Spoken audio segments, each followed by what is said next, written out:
Meowdy gays and ghouls, and welcome to another day in the month of game dev. What that means is this month I am focusing entirely on finishing my second visual novel and game ever, Mixed Feelings 2, Elysium. All of it's going into that. Well, not all of it. I still gotta do chores. I still gotta, deal with my streaming. But during all of my streams this month, I am definitely working on nothing but game dev for Mixed Feelings 2 Elysium. And today, it is a background day. But hello, JG. I hope you are well. Today's background, let me make sure it's up before moving on. It is up. Haha! But today's background, it is almost done, but it is also a goddamn mess. So, I am going to do my best in cleaning it up. Also, I'm gonna turn the music down. It is fucking loud.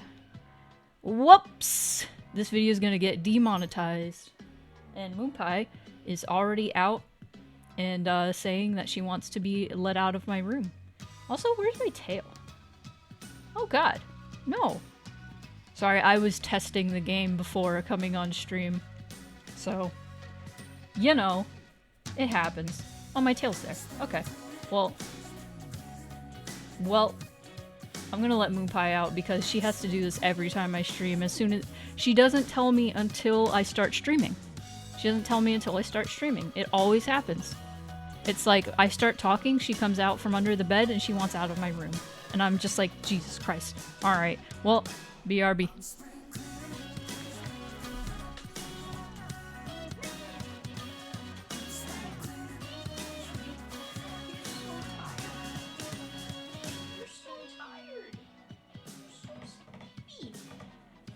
Free Moonpie check. She is so tired.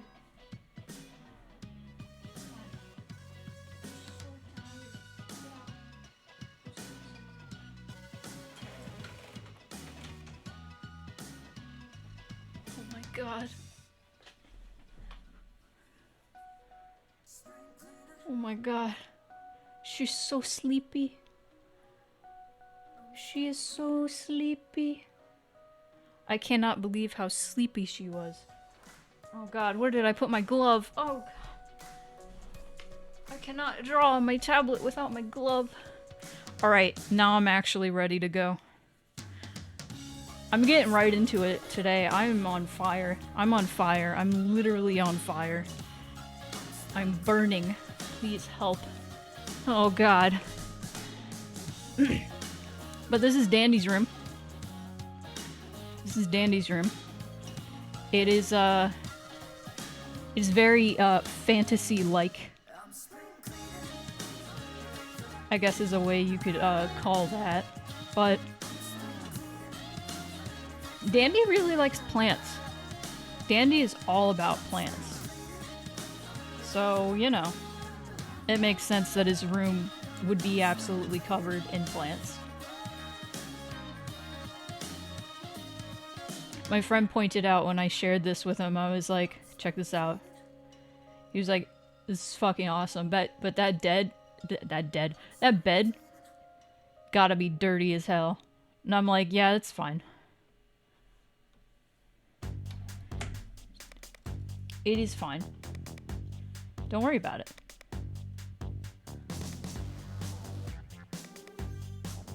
Oh, that's the long grass. That's not even the clock. But yeah, this background, as it is right now, is a hot mess.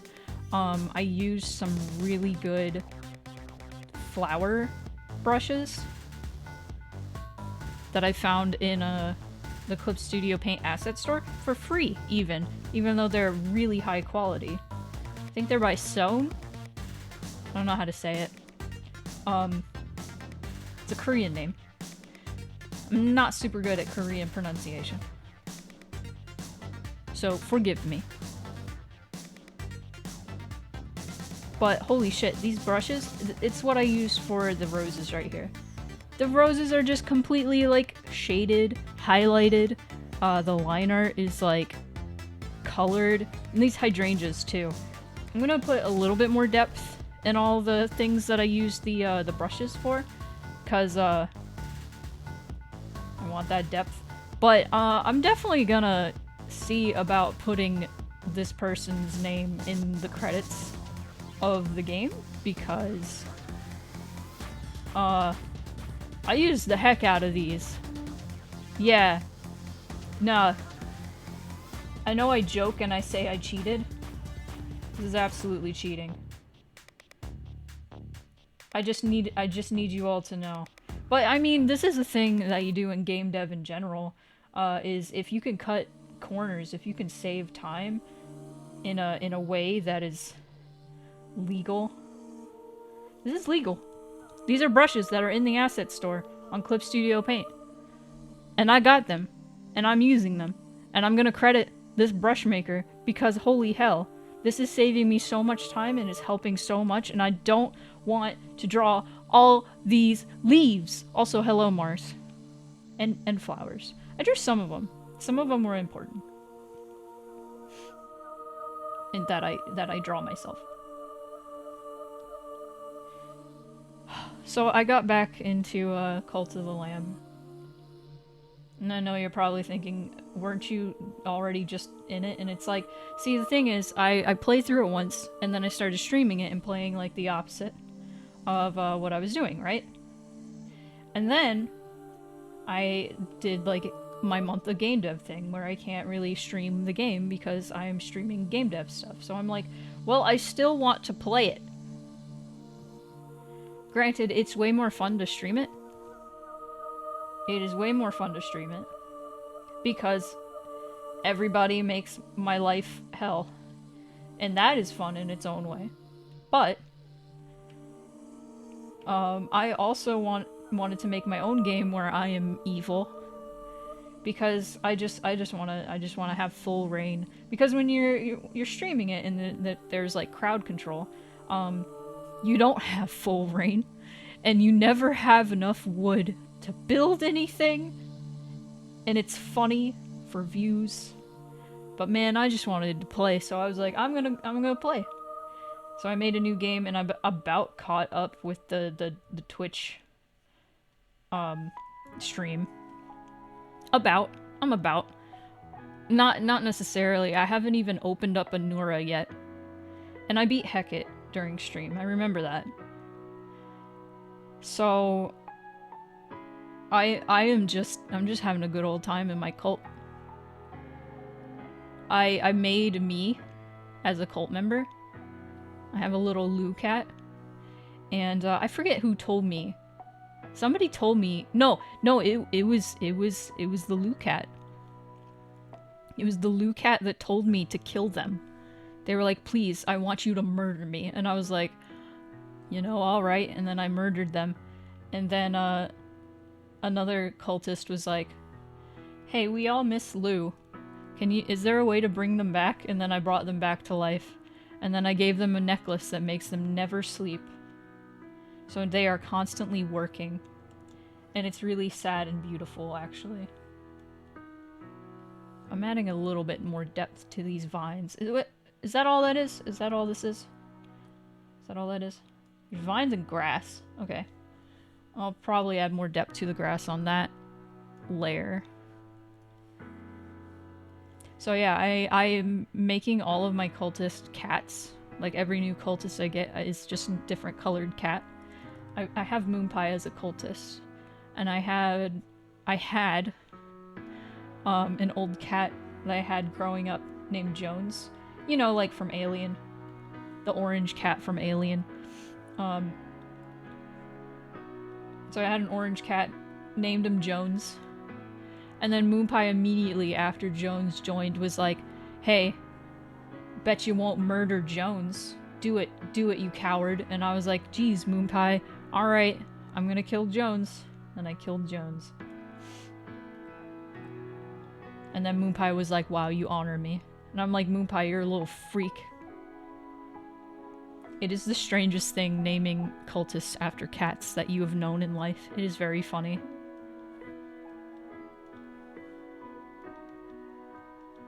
Little freaks. is great.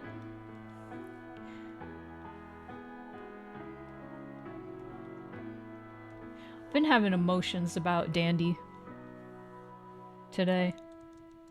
So many of this man's lines, I look back at and I'm like, did I write that? I don't remember writing this. Because it's just, I can't quote anything that I'm particularly thinking of because it's like big spoilers. So I don't want to get into it. But I do like that so far this game hasn't really like made me tear up like over sad stuff.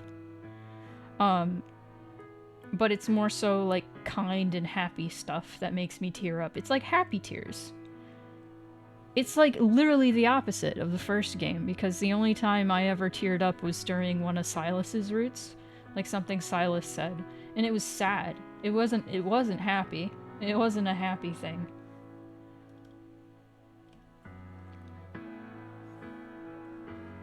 There are some like serious moments and stuff in Elysium, like sadder stuff going on. It's mostly with Zale and a little bit with Ezra. Dandy is an interesting character, honestly. Can't wait for Dandy's route.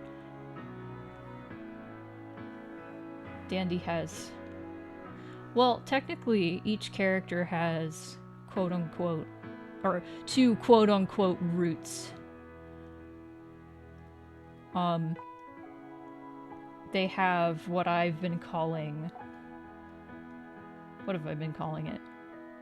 They have what I've been calling bad end, which isn't really a bad end. It's just a shorter route, and it doesn't end great. And then they have mid end, which is longer, and you get to learn more about each character, or hear more from them at least.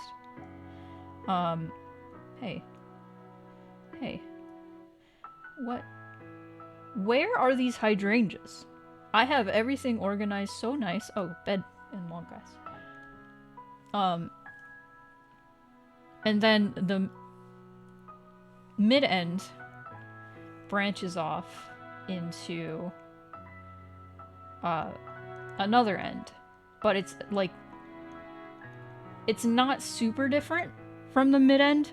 It just ends differently. I don't know. Oh dang, got to go now, but we'll try to be back if you're still streaming. See ya. See ya, Mars. It was nice to see ya.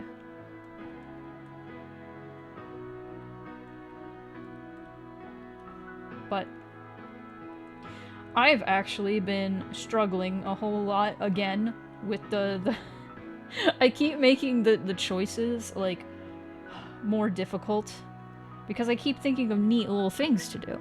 Because I was like, originally what I was gonna do is at the start of the game, you only get the bad options. But each character, there are 2 options to choose from, but both of them lead to the same ending.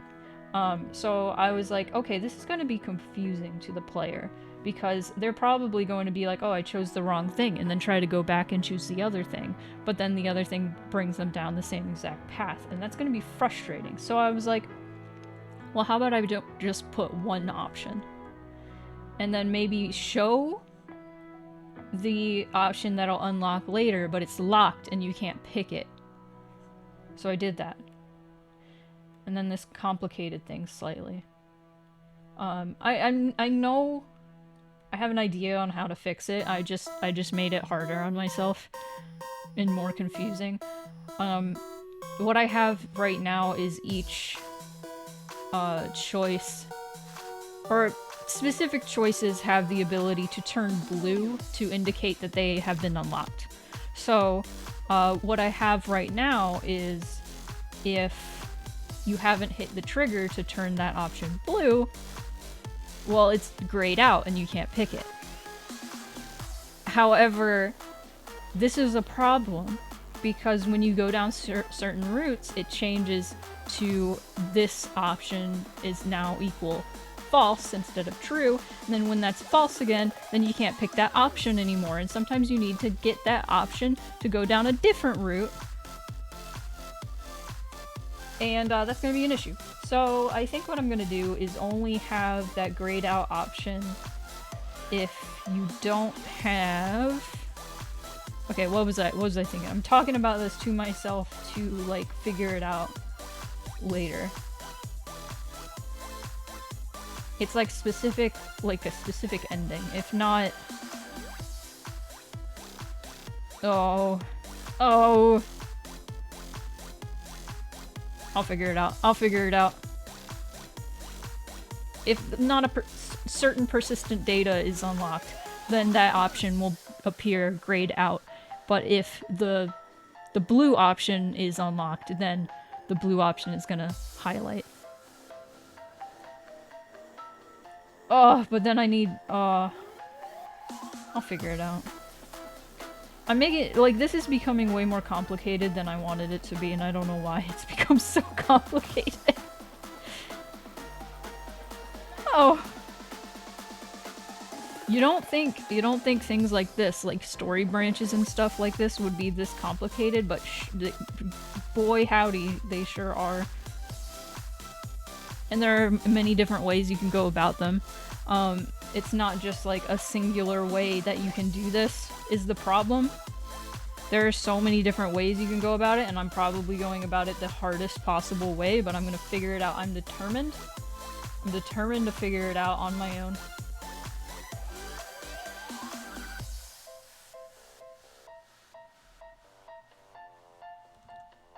Because at this point, it's not really like, oh, I have to look this up and figure out the right code. No, I know the code. I just need to figure out where to place everything and what to do everything.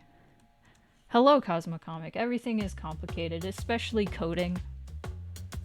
Even if it's in Ren'Py, it is a little more simple in Ren'Py, for sure. And that helps. But boy howdy, it sure is... It sure is hard and complicated.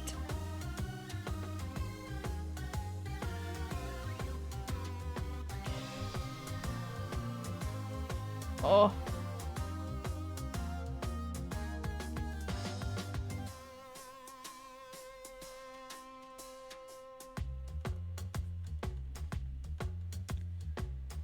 As someone who is studying IT, I get it. Yep. Yep. Yep. It's funny, like, doing this, like, weird, like, branching thing with, the dialogue and the roots and stuff. And just rerouting everything. Rerouting, I guess. I'm thinking to myself, later down the line when I do other game dev stuff, with more, like, platforming stuff, or more just side-scrolling and, like, different, types of coding, rather than, you know, a visual novel. I feel like I'm never going to complicate or confuse things this much ever again. I'm never gonna run into anything as confusing and weird as this. I don't know why I am making this out to be so complicated. It doesn't sound like it should be this complicated, but it sure is. It's silly.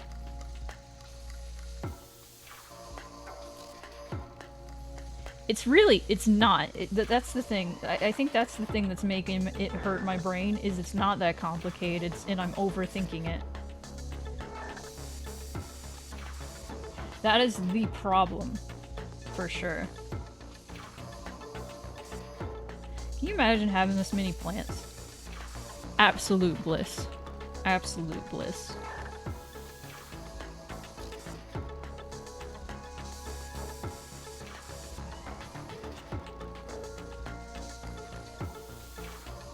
I already have so many plants. Not this many, though. I want plants, like, crawling on my walls. Crawling up my walls. I want this. Destroying my inner walls of my apartment. Rather than just the outside. Ugh. Imagine.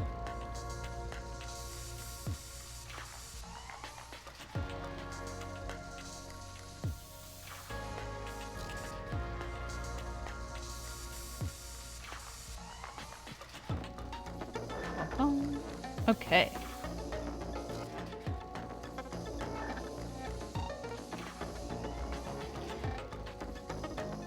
Let's see. I think I want to make... I don't like how bright that green is. I think it kind of hurts.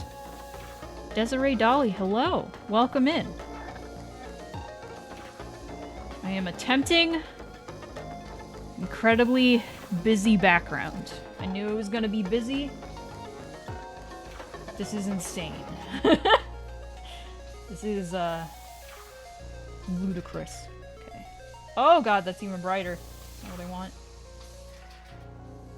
Let's olive green it. Let's olive.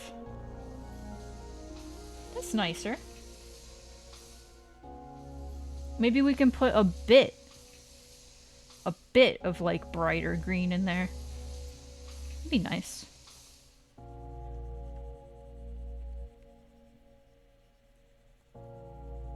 So some exciting things coming up. I've decided that the next Theater Farm Thursday is gonna be November. Probably the 17th, so it's before Thanksgiving. So it's not during Thanksgiving, because Thanksgiving is on a Thursday. And after a little mini vacation. So that'll be fun. That'll be nice. And perhaps as a little Halloween party, we may go back to Mario Party with some friends, because that was a really fun stream. I really enjoyed that. And I got the Switch so we could play Mario Party. So I wanna do that more. I think that'd be fun. If you eventually start to ask other people to help out with any kind of game, I'd be down with that, and I want to build a curriculum. I appreciate the offer, Cosmic Comic, but I don't know what's in the future as of right now. I kind of prefer working on stuff mostly by myself, and just like asking folks if they have any critique. Like, generally what I do is I release like a beta and I send that to some people and they test it and then they give me some suggestions on what else I should do. And I like going about things that way.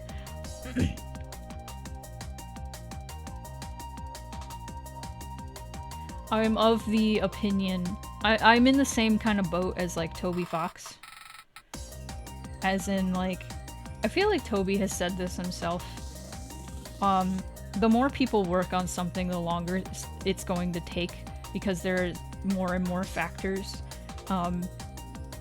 you know, within the game development. There's more and more people you have to wait on, there's more and more people, etc., etc. And I feel that because I have worked on projects with not even that many people, but a few other people that I've had to wait on, and I have had to make delays, and I've had to pick up the slack where they drop it and stuff. And that, in my experience, is a lot more stressful than just working on stuff and relying only on myself, you know? Oh, thank you, Janie. Hello. But yeah, if I ever need help with code, and like specific, like if I'm like, I don't know how to code this, I usually reach out to people who I know probably have an idea on what to do. You know? Oh, I do think collaborations on game dev, and just in general on like comics and stuff, are a beautiful thing if you can get it to work right, because then everybody is kind of telling their own story on each part of the thing. But sometimes it's just easier. As long as you don't stubbornly refuse help. Oh no, I don't do. I'm doing that with one particular thing in this game, and it's just because I am stubborn. just with this particular thing. It is the choices in the game and stuff that like root everything, like unlock parts of different routes and things, and I just keep overcomplicating it. I know how to do it, and I know what I'm like. It keeps on being like just stupid typos and stuff. Honestly, honestly.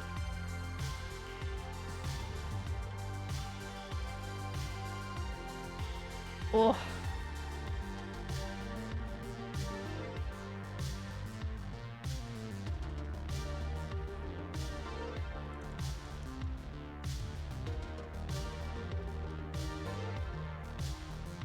Also, I can be pretty stubborn. I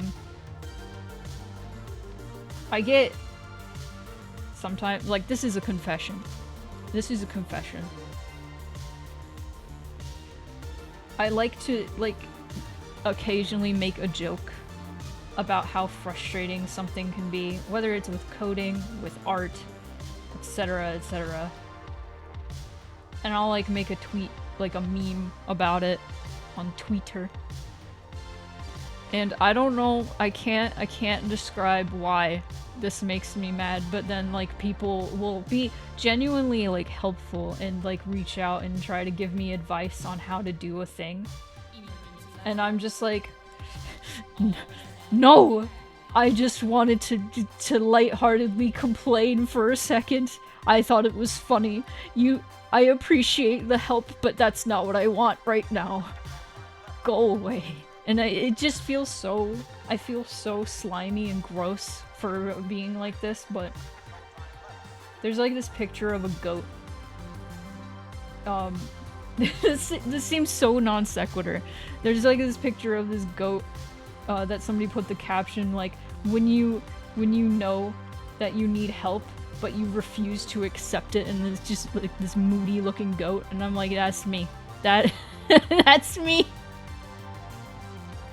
No take, only throw. Oh yes, absolutely, that is what it is. It is a stupid monkey brain thing, but I need to get better about just being like, oh, thank you for the advice, I'm going to take that to heart. But instead I'm like, no take, only throw. No! Let me complain for a minute, I just want to complain. Ah!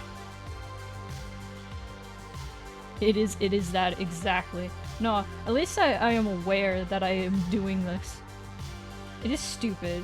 It's a stupid thing that I'm guilty of. And I must learn to be an adult.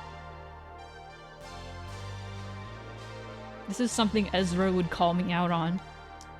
I'd be like, hey, I'm struggling with this thing, and I'm gonna make a funny meme joke about it.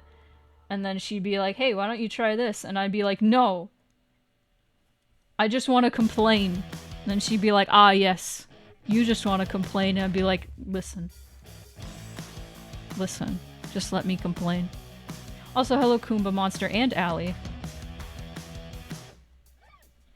Hey, where is that box? I haven't shaded it. There it is.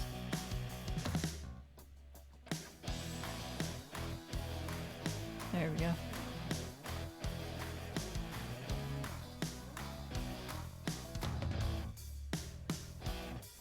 No take.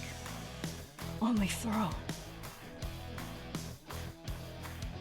I've been motivating myself to keep working by saying, okay, every 2 hours I'm allowed to play some Cult of the Lamb. It's been working. I've been getting shit done.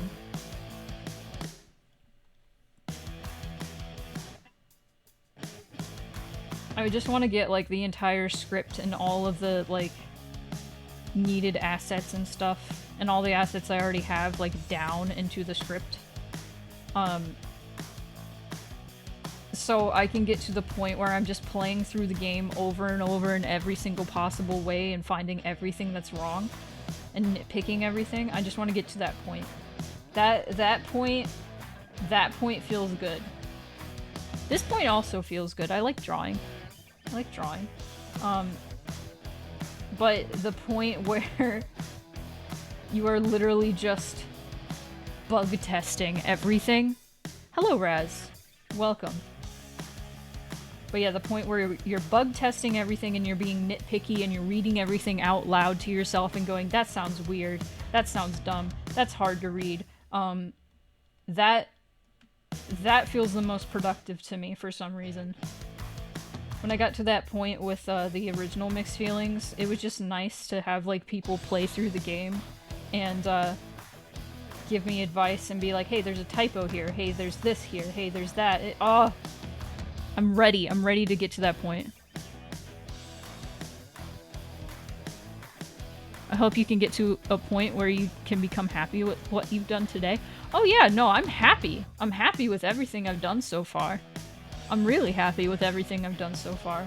Honestly. There's a few things I want to edit and stuff. Like, don't get me wrong. I really like what I've done so far for this game. But the point where you are, like, nearing the end, you are at, like, everything is down. Most of the assets are done. The script is all complete. And you are just going through and proofreading and seeing how it flows and seeing where you need sound effects and making sound effects and voice lines and stuff.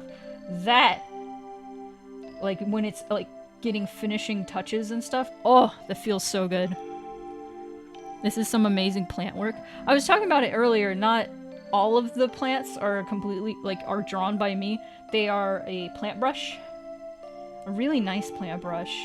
And I'm definitely gonna credit this brush maker for this because lordy did I use a lot of these. These plants over here that I'm shading right now, I have done these.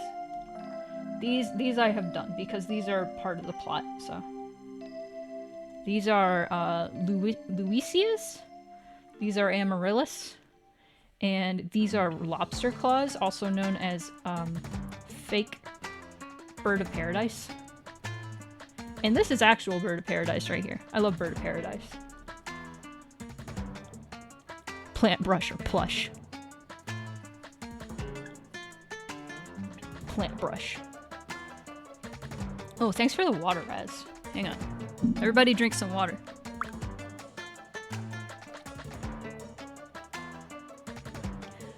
Yes. Plant brush is great, but even using brushes like that is an art unto itself, otherwise things look disjointed. Yeah. Yeah, no, I was saying, if there are ways you can, like, cut corners in game dev, especially if you're wanting to get stuff done, there's no shame. There's no shame in using, brushes that people make. They're there to be used, and to save time. And that is what I want to do, is save time. So that's why I'm using them. And I'm going to credit the person who made the brushes. You have helped make this game. Oh. Okay. It is a very nice brush. It is a very nice brush. I'm a fan. Huge fan.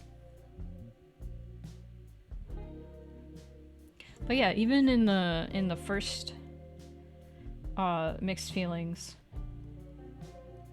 there was one song that was just a Kevin MacLeod royalty-free song that I used for Silas, and that's why Kevin MacLeod makes royalty-free music, so you can save time, and so people who don't have the time or access to, like, musicians can do that, and or can have music for their projects. Half the reason I used that song, though, is I wanted it to sound royalty-free.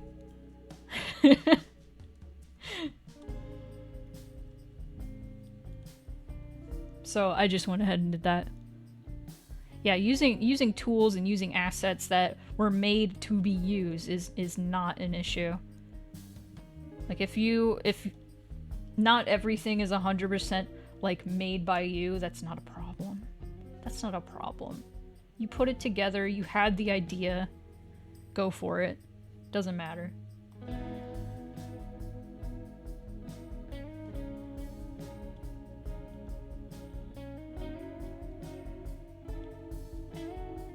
You have a degree in that and you just don't do it. Degree in music?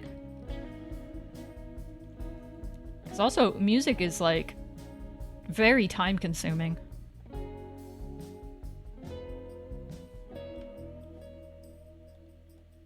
I don't make music. But I do know it sure is time consuming. Okay, so that is... Oh, no it's not. Silly me. Silly rabbit. Okay, let's do more of this box. After the Playdate game I've been working on, I really, really want to make a horror game. Hey! Hey! Me too. Me too. I cannot, like, even making this game, which... I mean, in the first game, too. Which is, like, cute and colorful. I cannot refrain from at least doing, like, horror elements. I can't. So, the original Mixed Feelings and this game, like, the cat's out of the bag by this game. Like, from the get-go, it is not fooling around. It's not messing around.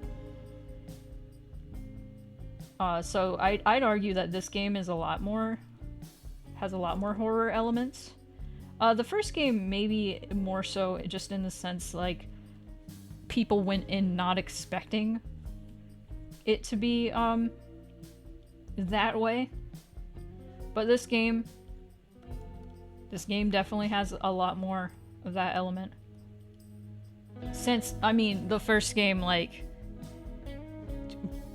the cat's out of the bag. Yep. Media music specifically for commercials, games, and videos. Oh my god. Nice. That's pretty cool, though. Okay.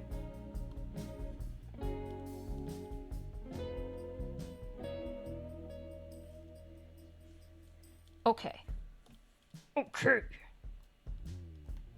But yeah. I feel like I can't consume media if it's not a little bit fucky. Fucky as in, it doesn't necessarily have to be full-on horror, and it doesn't have to be, like, gory, gross horror or anything. If it at least has, like, suspense, or like, mature themes, or things that make you think, or, like, I don't know. I'm all about that. I can't... If something's too simple, I'm just like, no. Give me the darkness to feed my soul. Networking is hard though, and it's all freelance. Oh, I get that. Okay, this is looking a lot better already. Okay.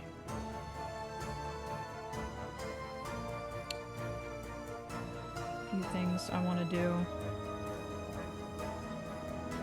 I want to spread these hydrangeas a little bit more.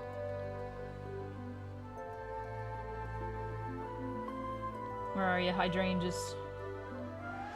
There they are. So they're just kind of like in a clump.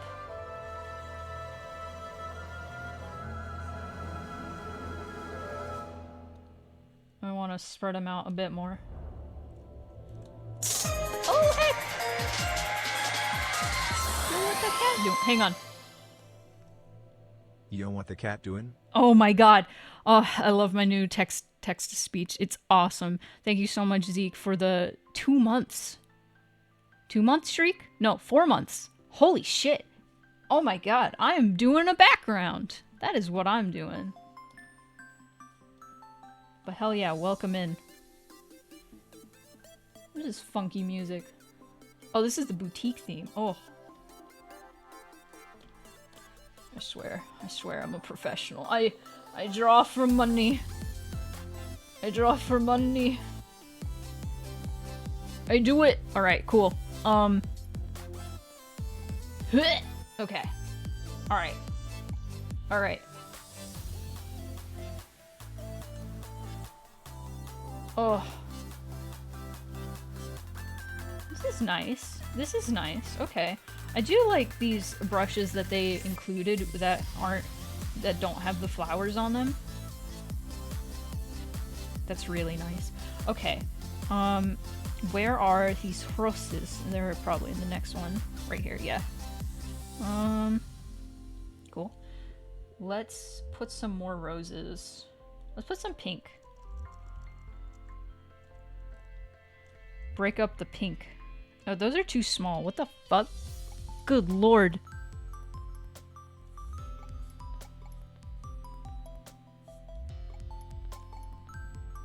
Oh, Cosmic Comic, I missed your message. Well, if you're still here, have a good night.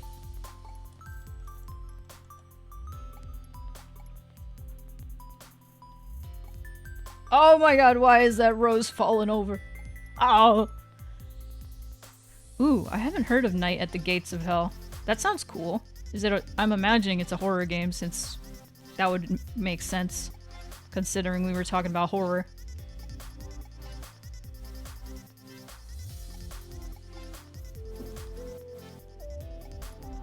I keep being like, there are too many horror games that I want to play.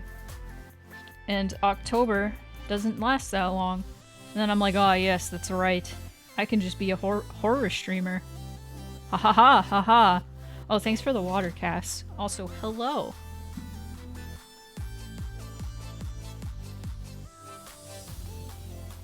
Yes.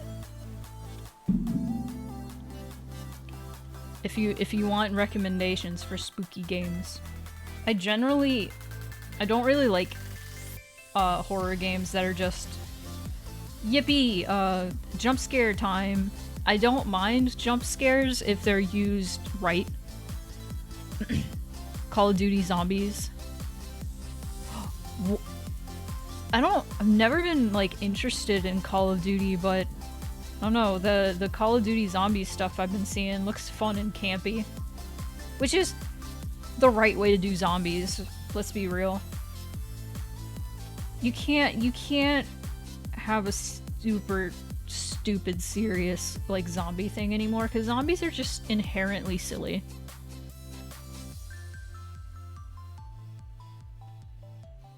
I don't know, zombies don't really scare me. I see zombies and I'm like, that's my dad! That's my dad! Which makes no sense, but my dad literally every Halloween dresses up as a zombie. So that is why I feel this way. I usually hate jump scares. I was oddly into the jump scares in Observation Duty though. Dude, the only example, like any FNAF or FNAF clone, hate it. I can't stand it. It's just like sitting around and waiting for a jump scare. I don't like that. That's okay.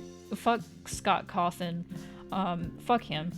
And but FNAF does have elements of horror that are really good, and it's not the jump scares. Not the jump scares. It's things like the fan whirring, hiding the sound, like the other sounds that you need to listen for, like of the animatronics walking around. It's other weird sounds that make you think like, oh no, that's a scary thing, but it's not. It's stuff like that, little subtle things like that are really good. The jump scares, stupid. The jump scares being like a punishment to you as the player, like that's fine, but the fact that that is the selling point of FNAF and that's what a lot of people took away from FNAF kind of ruined an entire like subset of indie horror, and I will never forgive it. I'm just saying. Also Slender. Like Slender I feel like kind of ruined indie games a lot. I don't like Slender. I like Slender Man. I liked Marble Hornets. I liked the original like lore behind Slender Man. I thought it was really cool. I don't like Slender. Stupid. Stupid. The concept, a bit of the concept is really interesting, honestly. For the most part, no, it's garbage. Hot, stinky garbage. I have a lot of feelings about horror done right. It needs to be done right. Okay, these are cherry blossoms, but I think they look nice. Just like scattered around the ground. I thought, oh, how cute is that though? That's adorable. This just looks like a yard like overtaken by flowers. And that's like the nicest thing. It's so nice. Like, I wish we could all just like not mow our lawns and just let weeds take over. Can you imagine? Restore nature. Nature is healing. Okay, I wanna do one more thing. Haha. Nature is healing. This makes no sense. This is not like... I hope no botanists come into my chat or play my game and go, "Excuse me, those are cherry blossoms growing on a vine? That makes no sense." I want to be told a story and be uncomfortable the whole time. My favorite horror is the unease. Exactly! Exactly! Dude, speaking of, I'm really excited to play Lost in Vivo. I really got to figure out how to stream it so the frames aren't crusty. Because when I tried to stream it that one time, and like the frame rate was so bad, that was unbearable. But I'm sure I can figure it out. I think I just need to prioritize OBS and up the prioritization in the task manager for it, and it should be good. Remember when I said my favorite horror game might be MGS2? Yeah! Dude, wanna know... Like, one of the scariest things I think is when a game that you don't expect to have horror in it has horror. I think one good example is Uncharted, the first Uncharted. It was like the last area just has like dudes like start screaming and running at you. It's like zombie dudes. They were like undead, right? I don't know. I haven't played Uncharted in so long. But holy shit, that was incredible. And you can definitely see, like, the makings of The Last of Us. You can definitely see, oh, after those Naughty Dog game devs made Uncharted, Drake's Fortune, they were like, you know what? You know what? We gotta make a horror game.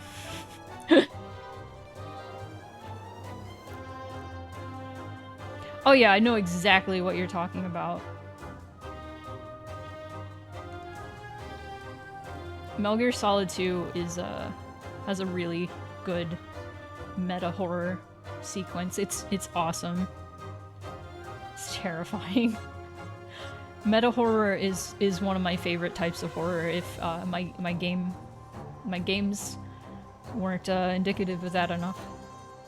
They are like exclusively meta horror. There's nothing like actual horror really about them. It's meta. It's meta horror. I love that shit. I love that shit so much. That's why I love Daniel Mullins' stuff so much. My favorite moment is just one you're not expecting and gave me chills, even though it was so subtle. The graveyards are full of indispensable men. Oh. Oh. Okay. Alright. I'm gonna do a bit more over here.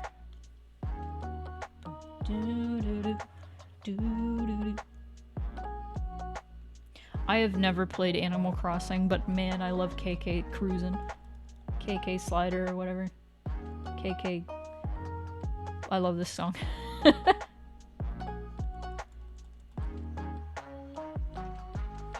Such a funky tune.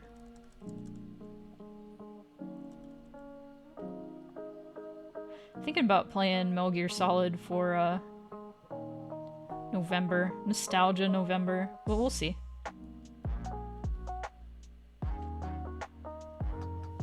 We shall see. Hopefully, we can do that. I'm pretty sure I bought Metal Gear Solid myself, and if not, I can just buy it again. Truthfully. I think I did. And then I think, yeah, I don't remember. I might not have.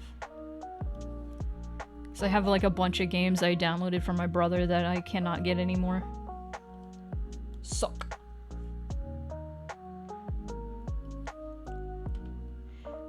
I've always been hesitant to stream Metal Gear Solid just because like 80% of it is talking, and you can't really talk over talking, especially if the plot is like fun and good. I wouldn't necessarily call it good, but it is fun. All of them are real fun.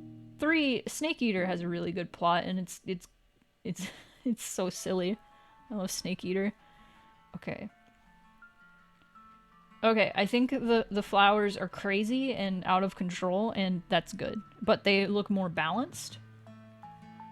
And that was what I was going for. So, let's... Whew.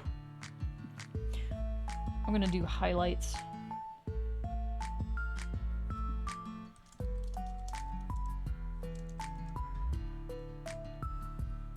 I don't know how long I'm gonna be doing this stream. I would at least like to finish this. I've been having back pain like hell. Been stretching a lot to alleviate.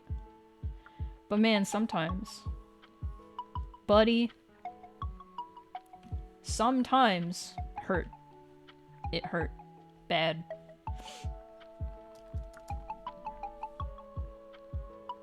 Oh, what? Yeah.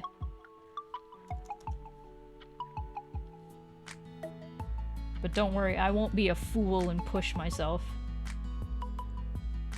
If it becomes unbearable, I'm gonna be like, no more stream.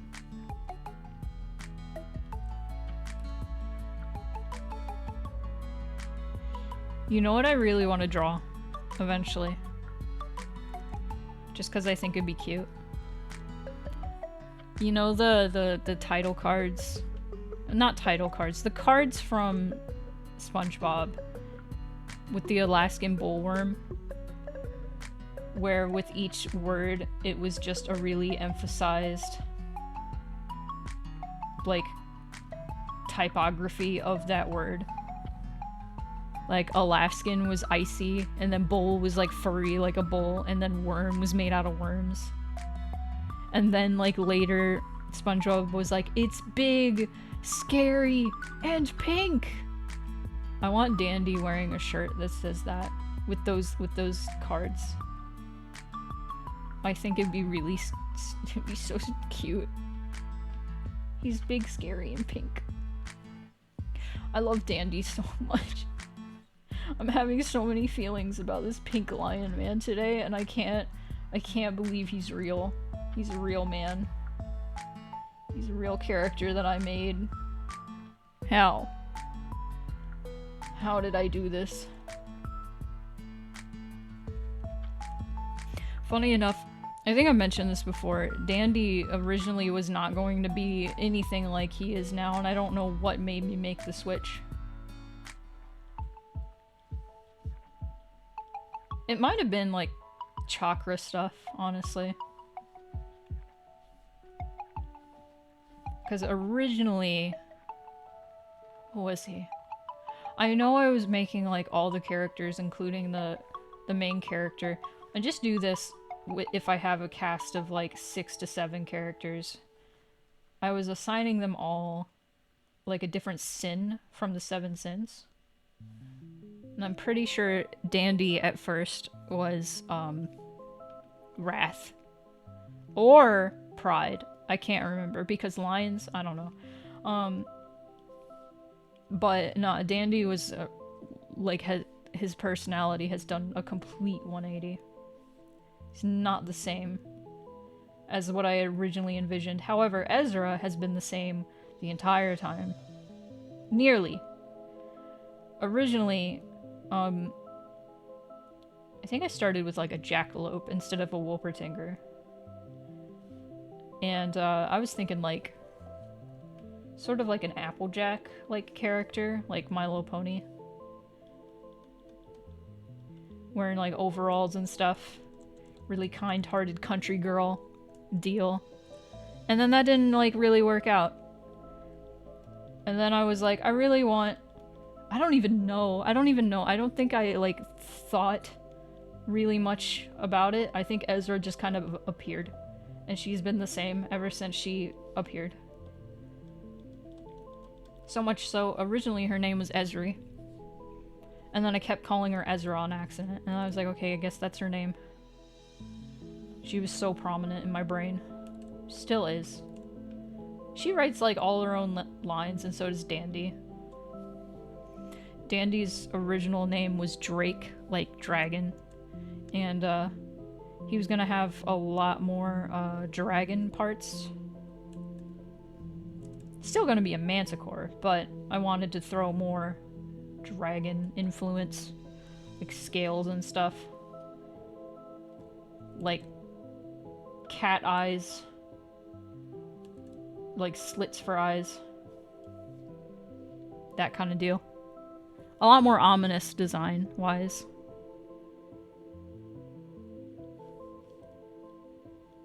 Goodness, I hope by the end of the year, maybe early next year, can do a release stream for this, and I could talk about all the different stuff and show all the different like inspirations and things. It'll be really cool. I was watching old like dev videos that I made, like talking about early ideas. One of the ideas I had that has not like it has not lived was originally the idea I had was every time you go, like you are in your room and you go to sleep and then you dream about this place and you write about it in your diary, and depending on what you write, the next dream is going to be different. And I don't know why I had that idea. And I was like, this is a little too different than the first game. I think I want to stick to the original formula, but just switch it around. Because that's silly. That's a silly idea. Doesn't really work for what I have in mind.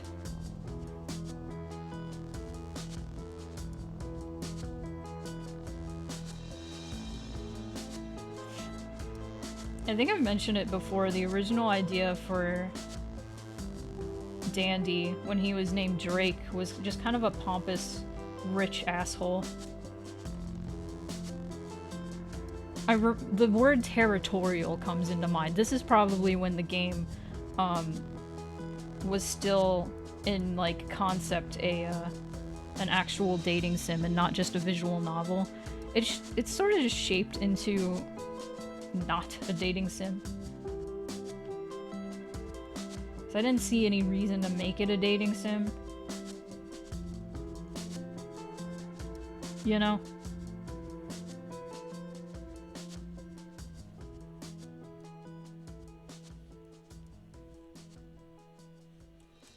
But yeah, something happened where I was like, I need to assign a chakra to everyone. And so Ezra's with the third eye, which I feel like is pretty obvious.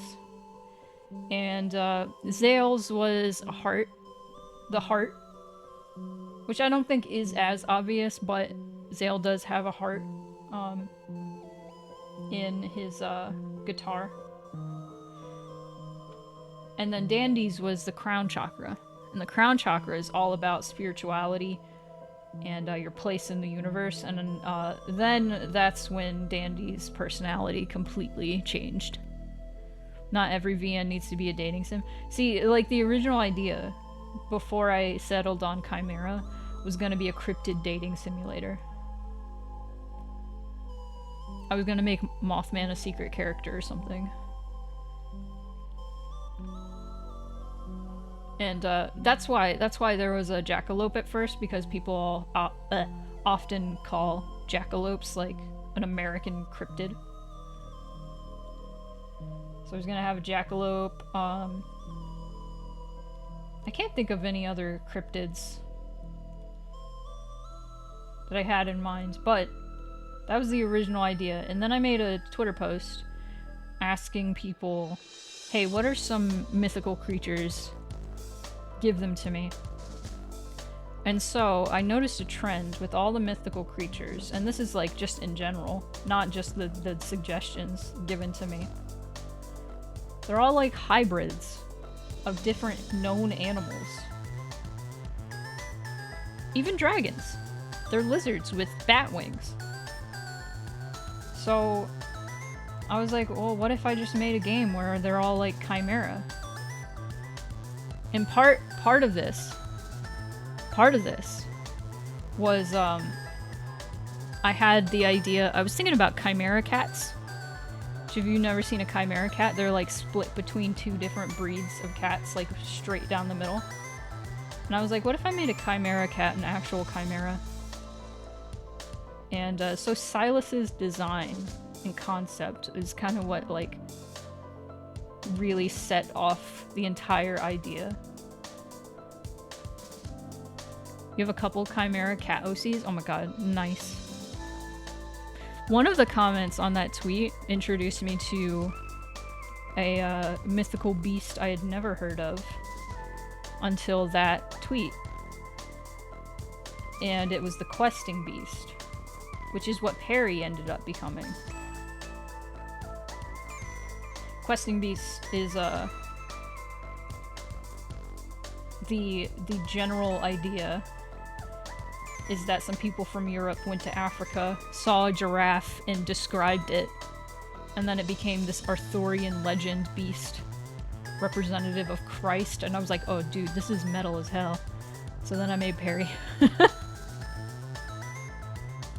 Perry originally was gonna have way more Jesus representation, but Perry ended up not being that. Perry was gonna be a lot more of like a protagonist in the original game, but nah.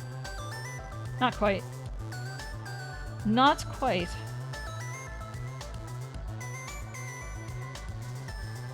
Chimera cats. Very good.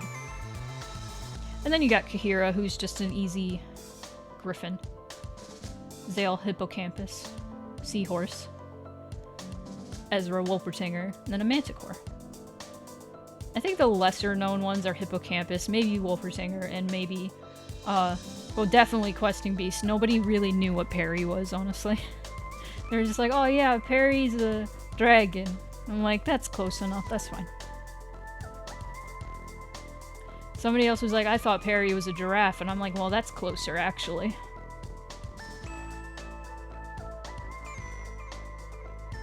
Let's see. There was something I was looking at that I was like, I need to do something with that. I don't remember what it was.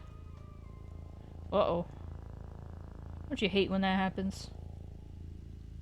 I think we got something. Oh, thank you, Nightbot, for reminding me. So the Reaperloo stickers have been replaced in my Etsy shop with the lovely, lovely reptiles of the PS1. That sticker set was actually inspired by a really old article I read in the 90s. It wasn't even an article, it was like a little thing in like PlayStation Magazine that was like, vote on your favorite PlayStation reptile, and it had Spyro, Gex, and Croc. And I don't know why that just stuck out in my brain. But it sure did. Let's see.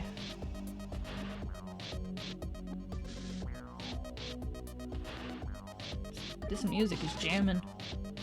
Okay, I think I know what I want to do. I want to put some grass over some stuff.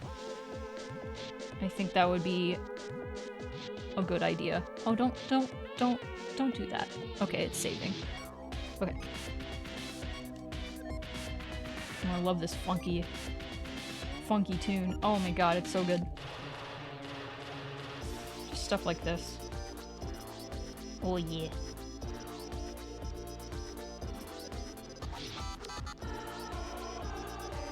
This really like adds stuff, I think. Just making the grass stand out of like over things that are in it.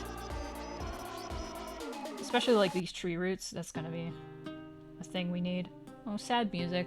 That's gonna probably get copyright claims by the person who sampled this for their rap song.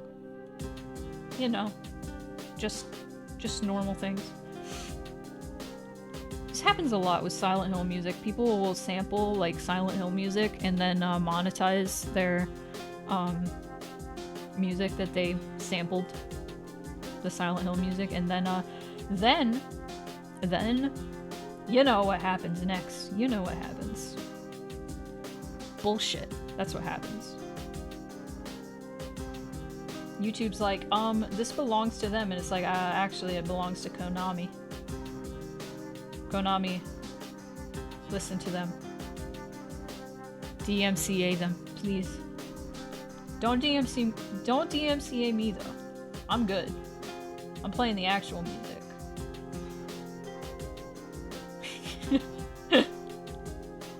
Stupid. Silly.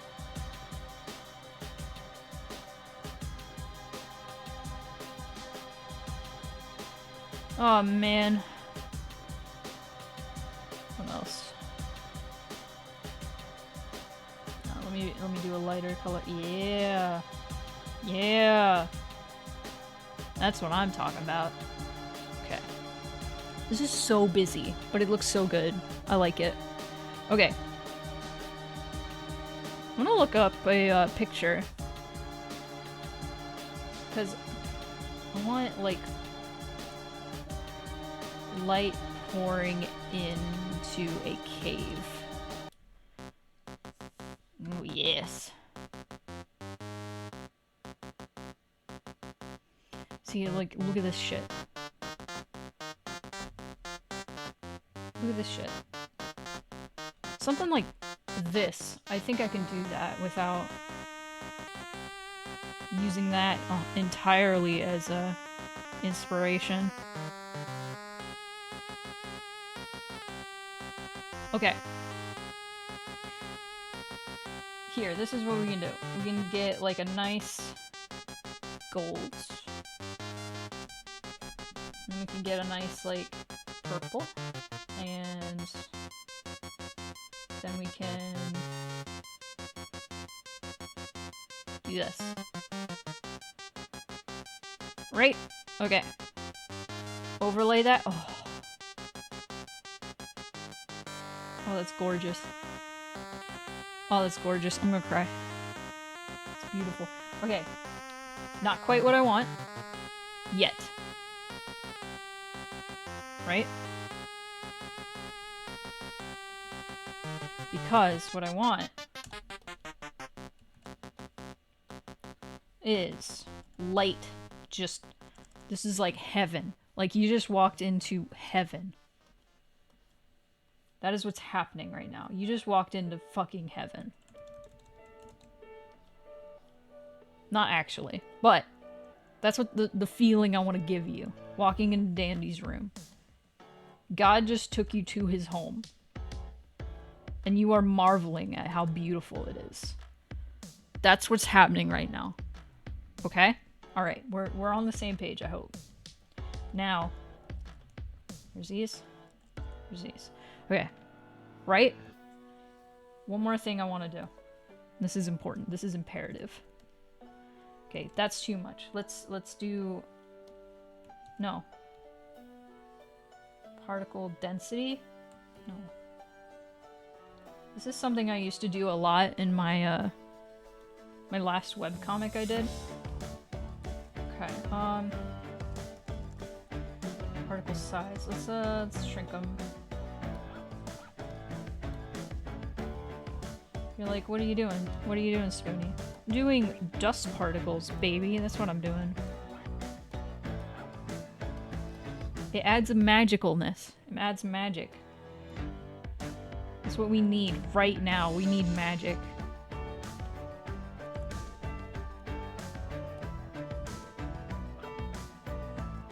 That's too much. Okay. That's too much. Okay, let's make more defined ones.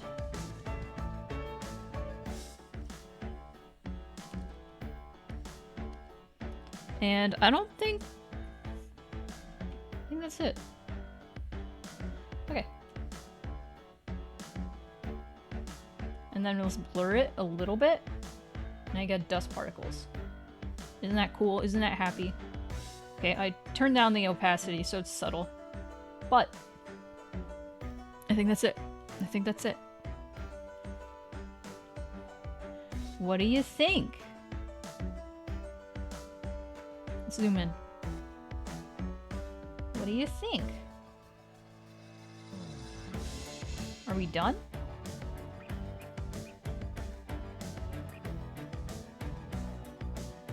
I think we're done. This is really busy, but it makes me happy in my heart. It makes me real happy in my heart. It looks nice to me, really nice to me. Oh, nice. Nature is really busy. Nature is like painting like natural scenes and stuff can always be interesting, how like trying to figure out how to balance everything. But like nature just overcoming everything it just brings a certain joy to my heart. I like it. I like it a lot. I'm pretty happy with this. I'm gonna save this. And that's the full-size version. And now we're gonna go... No. Okay. It's gonna be a little bit wider than it should be, but that is okay. That is okay, and we are safe.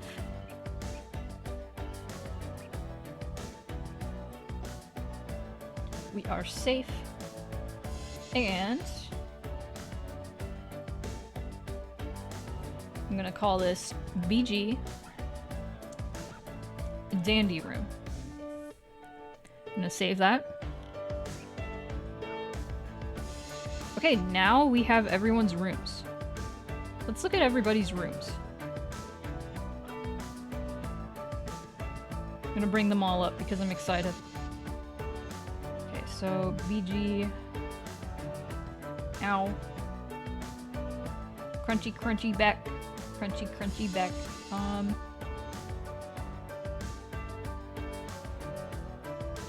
So there's Ezra's. There's Dandy. There's Ezra. Dandy is like... Dandy got like the fantasy bedroom. This is like a bedroom you would see in Encanto or some shit. And let's see. BG... Where are you, BG? Zale. Zale also got a pretty like fantasy room, honestly. I like the level of like simplicity to just absolute chaos. So we got Zale room, and now we got Ezra room, which is a little more complicated, a little bit cluttered. And then we got that's not it. Okay, and then we got I want to see what he looks like. Hang on. This is important. We gotta put our man in his environment. Wow. Wow, he fits right in. He's right at home. Oh my god, I love him. Wow. He is right at home. Amazing man. Okay. Heck. Perfect. God, I love him. I'm sorry. I'd be done with my game by now if I didn't do this every time I made any asset. Truly. This natural environment. Okay, so we got that in the game. Or we got that done. Let's put it in the game now. I'm gonna put it in the game.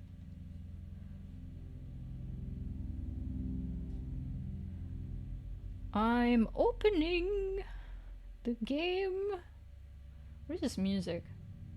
Oh, it's one shot. It's creepy. I like it. As far as I know, one shot is very meta. I don't know if it's like you'd consider it meta horror, but I have heard there was one thing that scared the shit out of somebody I know. So I'm like, I love that. I want it. I want to play that someday. Okay, let's see. Dandy room. Okay, don't. What? Dandy's room. There we go. Okay, cool. Scene, BG, Dandy room. Dissolve. You guys want to see it in the game?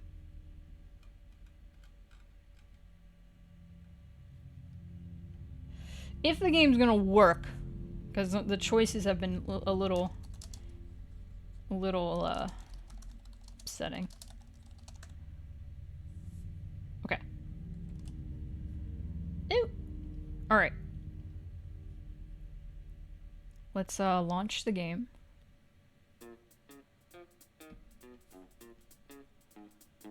No, capture the right thing. Please. Capture the right thing. Oh, I clicked the wrong thing. Game capture. You're not capturing the right thing, sir. Capture the right thing, please.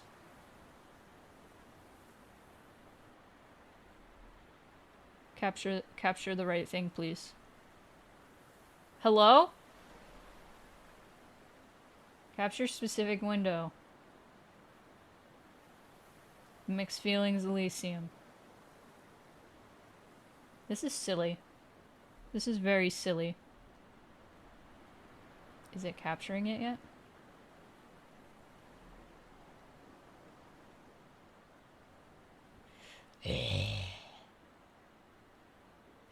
There it is. Okay. I think I would like one shot too, honestly. Let's bring out the long bread and see. I gotta hack into my brain to remember. Let me just skip ahead. Will it let me? Will it let me in? Here. It will not let me. I'm gonna do something daring. I'm gonna do something daring. Okay. Let's do something evil. And what I'm gonna do is at label start, I'm gonna put in jump Dandy mid-end 2. Maybe not right there, because I need all of those. Let's, how about, right here. That should work. Okay, I know the bread's still up, so forgive me for a second. Can you not open that? Why are you capturing that? That's not what my game is. Hello? I hate you. I hate you. I hate this. Capture the right thing. You fool. You fool. You hooligan. Okay, you know what? I'm gonna close this. And then you're forced. And then you're forced to open Mixed Feelings, Elysium. Do it. Do it, you coward. There you go. Alright. Now this is what we're gonna do. This is my cheat. Oh, shoot. That's not what I wanted. Okay, hold on. Hold on. I did it wrong. That's not the right label. Is it that one? Hang on. This is why it takes me so long to do anything.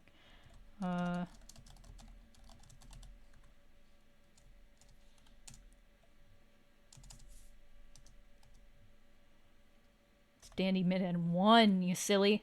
Okay. Alright. Okay. Eventually.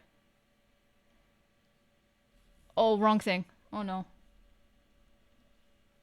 Oh no. Opening. Vamping. Okay. Let's back up. That is back up. OBS is back up. This is back up. And game is back up. And it is capturing. Excellent. Okay, the background's not there, but that's okay because it's gonna change soon anyway. Like that. Oh wow! Oh wow! And we can pick our favorite flower. The music, there's like no music or anything going on right now, so I'm sorry about that. Okay, that didn't even fade. Why aren't you, why? Beautiful. But yeah, this looks nice. Oh, I messed it up. Oh, I messed it up. Uh-oh. Okay. Well, it looks nice in the game. And now we are good. And now it's capturing that again. It looks so nice. I'm excited. Ooh. All right. Let's see. Let's get rid of the bread. Goodbye. So what should we do? I could start another background. You know what? Let's go on a quick break, and I'm gonna do a little pull. I just need to do some stretches and stuff because my back hurt. But I'm gonna make a pull.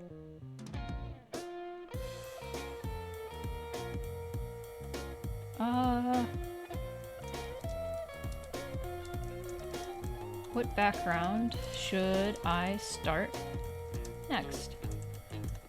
Editor's closet or inside Mount Tartarus? I'm gonna do this like 5 minutes.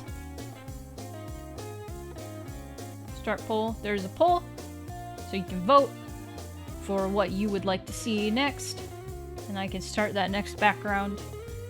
Perhaps I will see. But let's BRB. Saving music is off. Good. Let me turn the music up here, and I'll be back in like 5 minutes.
Yowdy, I'm back. I usually don't take a break, like ever. But man, my back hurt. Scoliosis is a bitch. It's a bitch. It's been giving me trouble lately, and I'm so upset. But it looks like... Oh, let me turn the music down, I'm a fool. Here we go. Looks like we're gonna do Inside Mount Tartarus. Now, I'm pretty excited about this one. Because this is leading up to Dandy's room, right? And, well, the inside of Mount Tartarus has kind of been, like, a thing that I have dreamed about for a long time. The entire, like Mount Tartarus with the Grand Cypress on top, and all that deal. I've dreamed about every part of this, like, whole thing for years. And especially inside Mount Tartarus. That was a dream I had when I was, like, 13. That was incredibly prominent in my brain. And, so it's gonna be tough. It's gonna be tough because I'm gonna have to draw from, like, actual memories of a dream.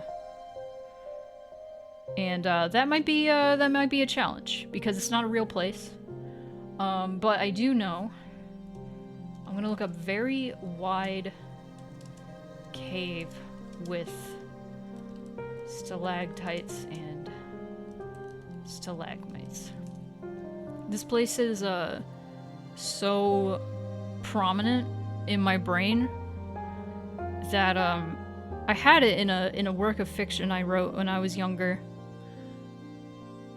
And it was like a great fairy kingdom or something. But then I was like, you know what, I also want to put it in Mount Tartarus.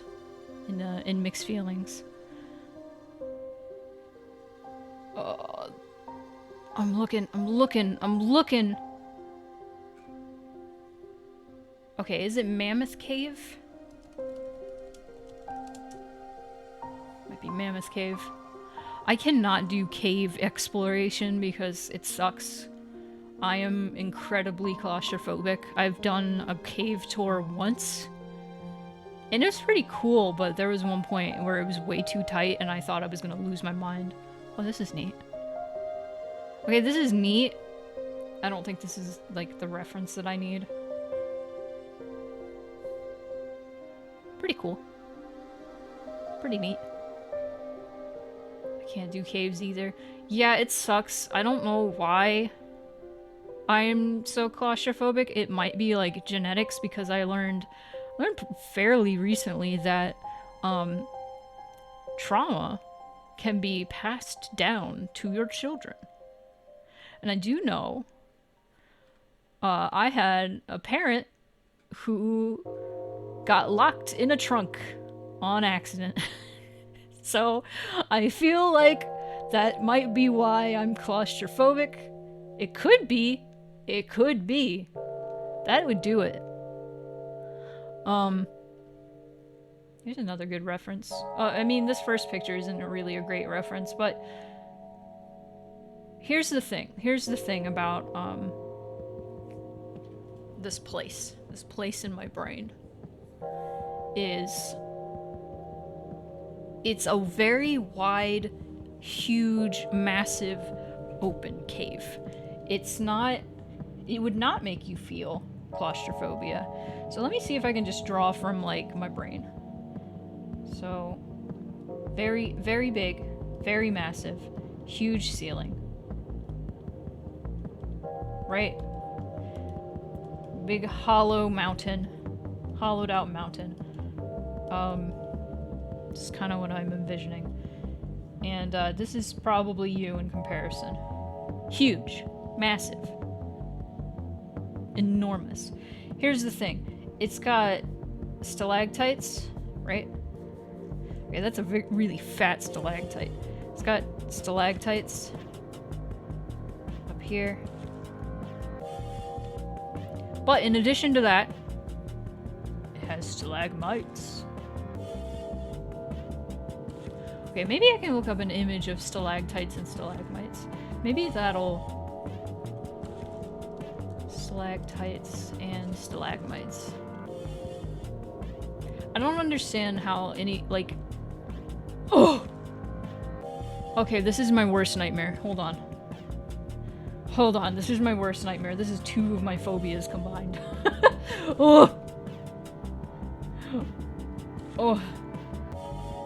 Oh god, I would not be able to do that. No. Underwater cave? No thank you. No thank you, buddy. That's nice. I will never do that. Okay, it's one thing to go through a cave tour and it being really claustrophobic. It's another thing to go through an underwater cave. No, fuck that. Get me away. Get me away from that. No. Anyway, okay, this is a nice one. It would be a lot more open, but let me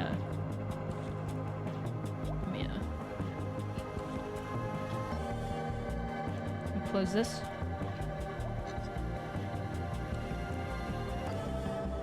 That's neat. This is definitely like, it doesn't look super big, but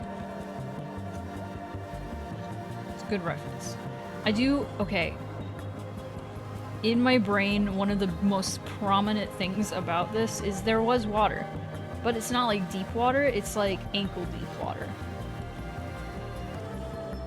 And there's just water rippling from each stalagmite, and it's like this beautiful, magical thing. Right? Alright. Very cool.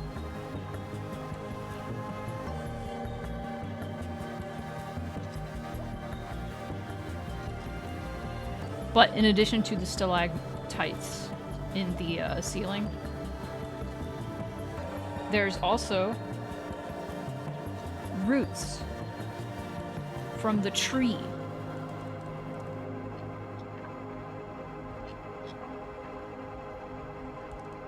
There's roots.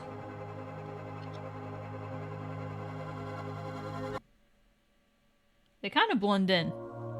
They kind of blend in with everything. But I'm just trying to get the loose idea I had for this, what it looked like in my dream. Another thing is it's like very vibrantly like colored in my brain. It's very lit. It's not dark and dank like most caves are. It is wide, it's open, it's beautiful. There is a background of the inside of the tree that's kind of inspired by this dream that I had forever ago. So let me grab that and kind of like pull some inspiration from that. Because that would be nice. Because there's like these mushrooms. These glowy mushrooms. I also dreamed about being inside the tree. But nothing quite compares to this, like, cave. So let's definitely put some mushrooms in here. I think that's a good idea.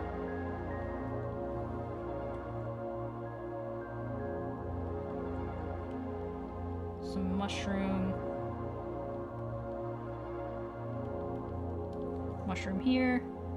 Okay, where the fuck? Okay, let's close some of these.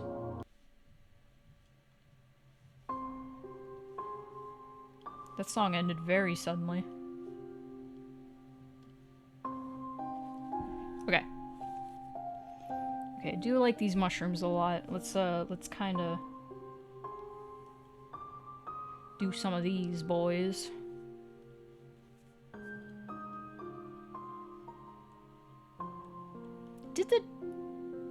I think the treetops also have glowy mushrooms. I just really like glowy mushrooms. I like mushrooms in general.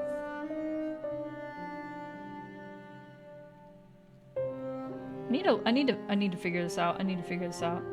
Yeah, they totally have glowy mushrooms. Fuck! Why do I have so many glowy mushrooms? Ugh, God, it's just part of my aesthetic. People are gonna see glowy mushrooms in places and be like, ah, yes, Spoonie made this, and I'll be like, you're right. You're right, I do like me some mushroom. Sorry. I just really like mushrooms. Especially glowy mushrooms. Like, goddamn, you can't go wrong with that. Look at this massive mushroom. I'm gonna look up actual references for this, I swear. Mushrooms are neat. Mushrooms are great. I like mushrooms.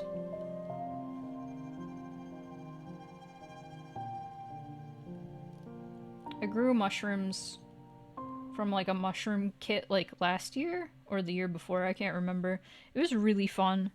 And they were tasty. They were tasty mushrooms. It's really cool being able to like grow your own mushrooms too. Okay, here's like, let's put a cluster there. Let's put a cluster there.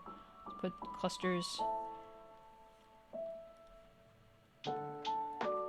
One thing about the this location in my work of fiction that I did a while back, it was a little different from in the dream.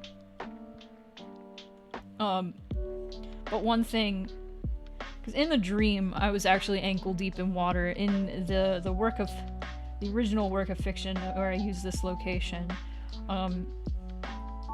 you just walked on the water, and the water was deep and had like beautiful sea life under it and stuff. And part of me kind of wants to do that. Part of me is like, ooh, let's put like coral in it. That might be a little too much. But that was definitely part of the dream, is there were like magical fish like swimming around. You know the movie, the DreamWorks El Dorado movie? Remember like the big giant fish in the water and like the giant turtle that they ride? I swear to God they ride a giant turtle or something. Dude, that shit is awesome. That's kind of like the feel. But another thing in that work of fiction is there was like there's actually a tower like right in the middle of the mountain with like holes in it like that. And it just went up, up and up. We got something going on.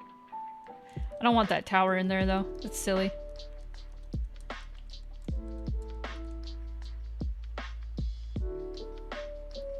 I can't decide if I want this to get like darker the further you go in. That would make the most sense. I kind of want it to be bright. Like just really like incredibly bright. Also, this little person down here looks like a piglet. You know, like from Winnie the Pooh, not anything else. So I'm gonna erase that. Anyway, I think this is, got an idea going on. I want to grab colors from perhaps here. Because this is the mountain. This is the mountain right here. So I think these colors fit. I think I very clearly remember coloring this really like rudimentary background with the Tartarus in mind from the dream. So I think we got something. I think we have something. I recently got the PS4 port for Final Fantasy VII, the original one, that they released to kind of promote remake, right? It's funny because it's literally just the PC port, probably up like with sharpened graphics or whatever, but they did not update the translation whatsoever from the PC port. Now, there are little fixes and stuff. Yeah, there are little fixes with the translation. However, there's still plenty of like translation errors that they didn't fix. And I'm just kind of like, oh. It's still buggy as hell. Yeah, I have the Steam version as well, which is just the PC port. I think with the original music, because the PC port, they redid all the music for some reason and made it like MIDIs. I mean, they were already MIDIs, never mind. But it was a little... That's the port I played for stream. You're back, Mars. Welcome. I'm trying to recreate a place that I saw in my dreams, but I mean that's most of the locations in this game. Let's be real. And we're also talking about Final Fantasy VII. I really want to stream it again, truthfully, because I have way more confidence in my streaming abilities, and I think I would be a lot more entertaining nowadays. So I think that would be a lot more fun, and there's a lot more people who regularly show up to my streams, so I feel like that would be a nice thing. Because back then I usually had like 6 people, like max, in my chat, and that was when I streamed on YouTube. There's nothing wrong with that. We still had a great time, and I still had a great time like streaming my favorite game to everybody. I just think it would be even more enjoyable now that I have refined my skill and I'm better at talking. Yeah. I feel like I would be able to do a lot more at a time too. Like, I feel like I could go for a full like 5 to 6 hours at a time, finish the game real fast instead of, you know, 3 hours at a time like I was doing last time. Okay. Yeah, Mars, that was a super fun stream. I think my favorite part of everything was in the Nibelheim backstory happened, and everybody in the chat who wasn't aware of like how good Final Fantasy VII was just like, holy shit, this rules, this fucking rules. And I'm like, yeah, I know. I feel like Nibelheim was the moment I realized like, oh, this is why people really like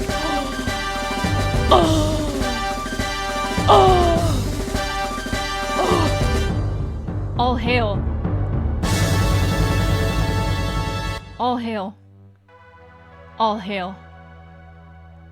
All hail. 10 gift subs. You got Queen Snarf, thank you so much for the 10 gift subs.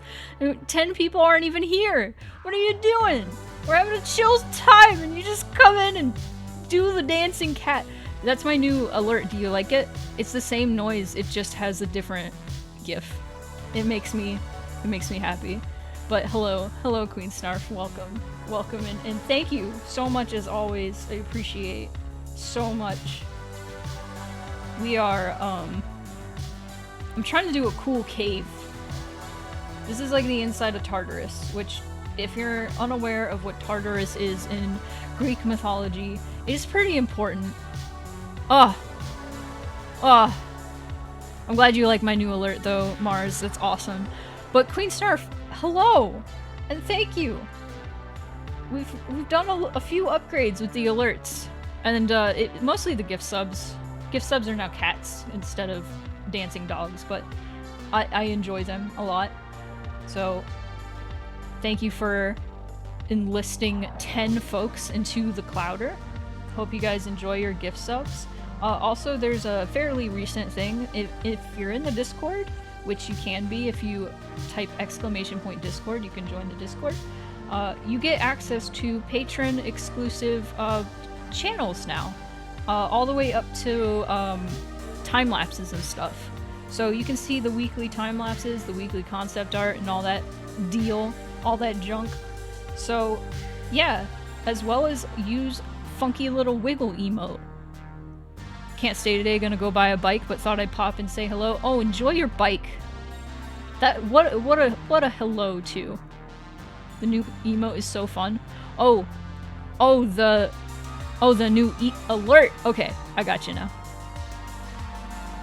Oh, you wanna? Okay, before you go, Queen Snarf, please look at this one. Please look at this background. Please look at this background. I think I'm most happy with this. Look at this. Look at this background. Look at it. Please. I just need... I'm gonna drink some water. I'm gonna drink some water. Yeah. Hold on.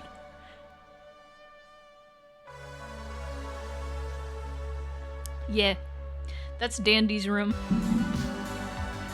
Look at this grass. Look at this grass. Look at that grass. Look at it. Alright. We got this. Alright.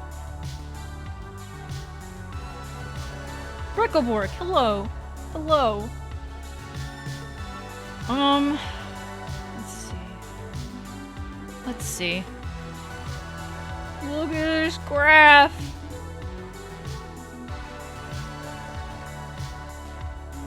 Every time I do it makes me laugh. I'm trying. Okay, let's... Purple? I don't like it. I think I want some, like, cyan. Yeah, like that. Just want to hang out in Dandy's room and read and take a nap. It looks so cozy. I'm so glad. Also, the music looks a little loud. I'm gonna turn it down a little more. Okay. Stop by later if I can. I'll see if I'm streaming later. I'll see. I at least got Dandy's room done. This is Tartarus time. I'm trying to figure out. I'm just kind of winging this. Usually I have like a way more substantial reference or several references, like for color, for shapes. I'm just kind of going by like what's in my brain, and this is scary. This is frightening. Have a good day, Queen Snarf. Thank you, as always, for all the gift subs, and I hope everybody enjoys them. Okay. What in hell? Okay. Here we go. I mean, I do like me some water, so how about I do my excuse of putting water everywhere.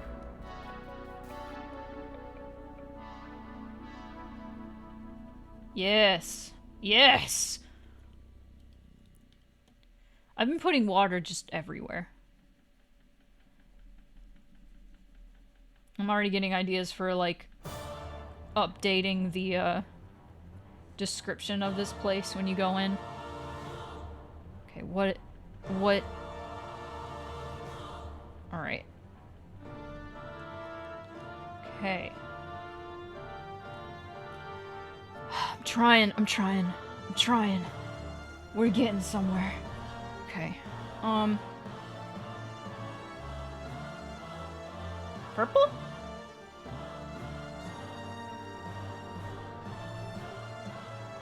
Okay, I think purple might work.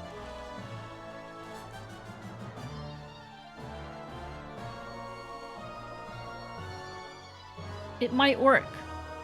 It might work.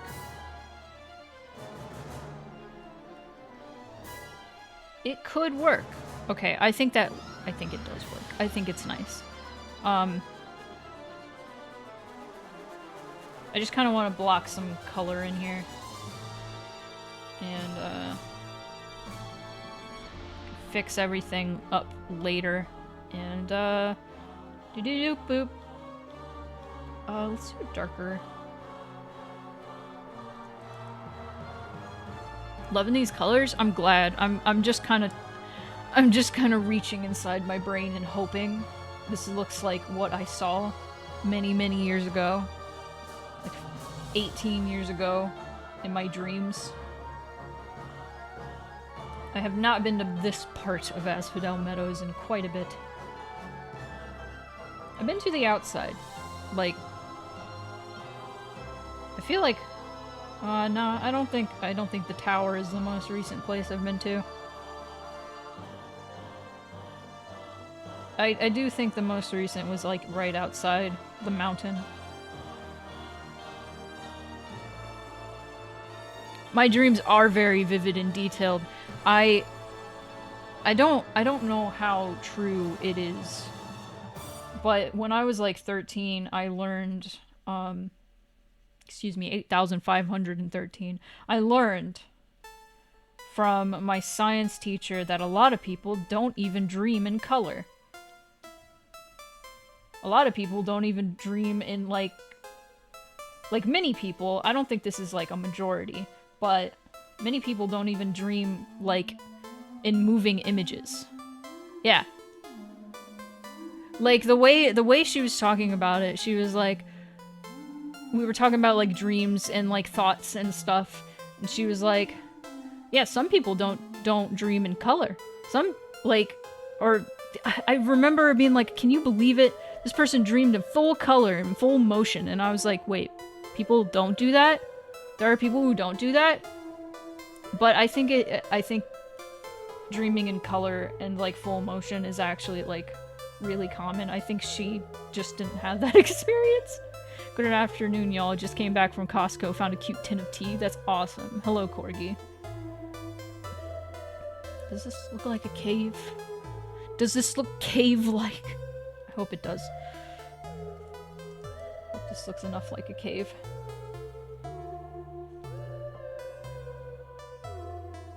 Okay.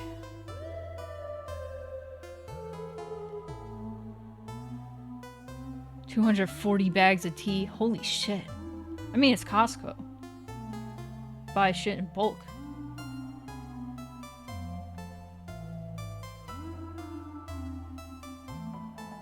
Welcome! Proxy! Ah!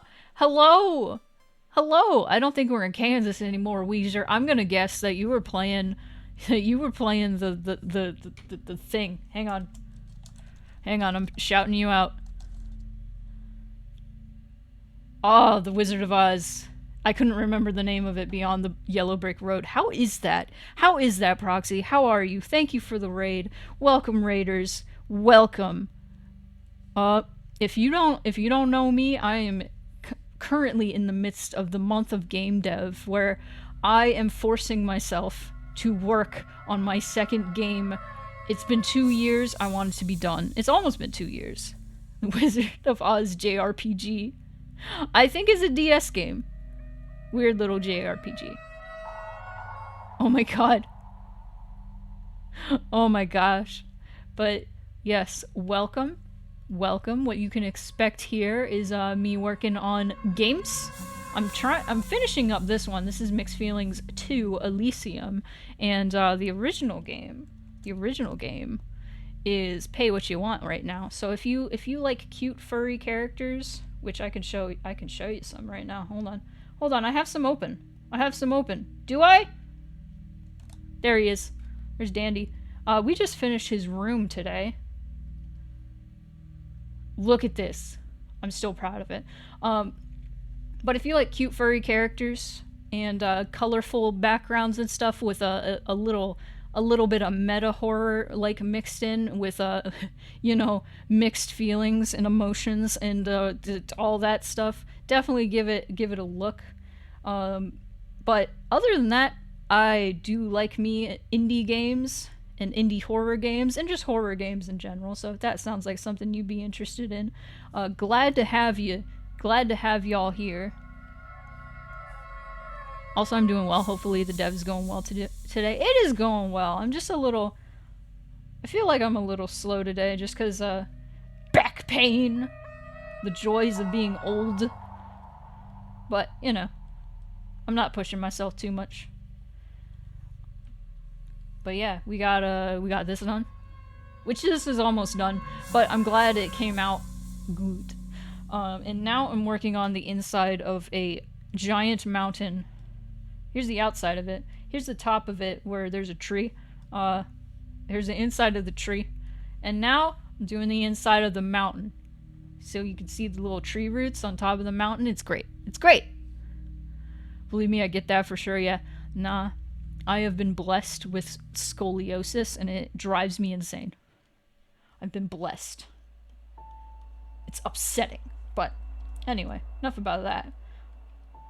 I'm currently just kind of color blocking the inside of this mountain, seeing what I can do.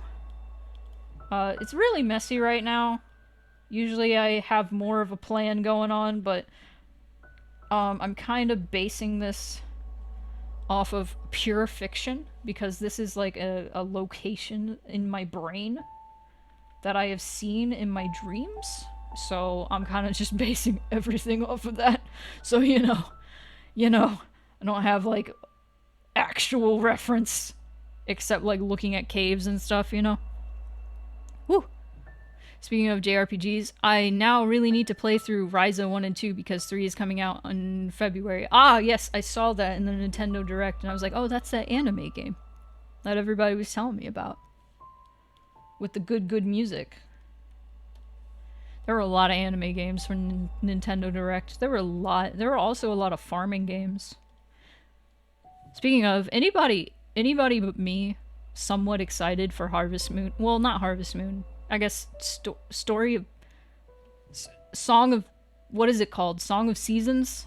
Or some shit? A Wonderful Life? It's like a Wonderful Life remake. Story of Seasons. That one. Okay. I'm gonna be real.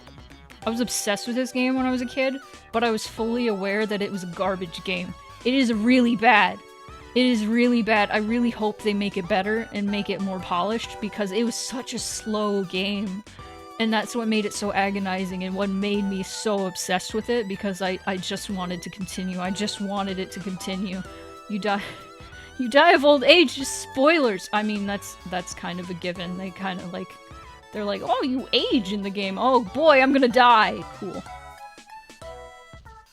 Oh yeah, that's the problem with The Wonderful Life. It's really slow, it's really glitched. A lot of the Harvest Moon games are really slow and really glitched. Back to Nature was okay. That's why when Stardew Valley came out and I played that, I was like, yes, finally. This is all I've ever wanted from Harvest Moon, and they've given it to me. I can be gay. I can have a wife and be gay. Finally. Incredible. Wonderful Life is actually the prequel for Stardew Valley. You are the grandpa. You are the grandpa on the screwed up bed. Wow. Beautiful. Okay, I think I've got some color blocking going on. Now I kind of want to put some definition in here. Let's put some definition in here. I'm gonna get rid of the sketch layer entirely and just throw on some line art. What? Nami has a redesign? I didn't see it. My wife? What? Holy shit. Have I told the story of how I played Harvest Moon wrong? Specifically, A Wonderful Life. Because it's a funny story. Dude, so, I didn't like farming in that game at all. It sucked. My wife... No, that's not my voice. That's Borat's voice. Whoop. Okay, who did it? Who? Did somebody buy Mixed Feelings? I just got a notification. If you did, thank you so much. I appreciate you. I just got an email. What? Was that you? Holy shit. Well, thank you so much. I appreciate you. Let me tell the story of Harvest Moon. I'm gonna tell the story of Harvest Moon. I hated farming in that game. I probably still would hate farming in that game, and I didn't do it. I solely treated Harvest Moon like a dating sim. Because I was a tiny gay. I was a tiny closeted gay. And, I mean, you play as a man in the game, and you can only, court women. So I was like, finally, I can do this thing that I want to do in real life, but I'm not gonna admit to that. Oh. So, I was madly in love with Nami. So I would wait obsessively outside her bedroom door with a gift for her every day, and I would just show her all of the items that I knew she liked in my inventory, and just every day I would just wait by her door. I would follow her everywhere and just give her everything until she loved me. However, when it was finally confirmed, like, you're gonna get married, I was like, I want to get married now. I want to get married now. What? And so I slept. I slept the rest of the year. And then the year goes by. I get married to Nami, and then I wake up, and then all of my animals died. All of them. And the little forest sprites were like, hey, you need to take better care of your animals. And I was like, listen, I have a wife. And a son now. I don't have time for chickens and cows. The closeted gay experience, except that it was me playing Another Wonderful Life. What is it about Harvest Moon? What is it about Harvest Moon that makes everybody go, oh yeah, I'm gay? There's something about Harvest Moon. Specifically Harvest Moon. It's incredible. I've known so many people who've had the same experience because I was just so I was so obsessed with this game because I was like, oh my god, I get to court ladies, I get to court girls. Oh my god, I love all of them. I honestly loved all the bachelorettes in that game, except I feel like I like Muffy more. Muffy's pretty cute, actually. Oh my god, thank you for the follow, Marlink Dim. Welcome in. We're talking about Harvest Moon and how I made everyone gay. I married Celia in another file, and I wanted to marry Lumina, but I think, like, full disclosure, I was like 13 when I played this game.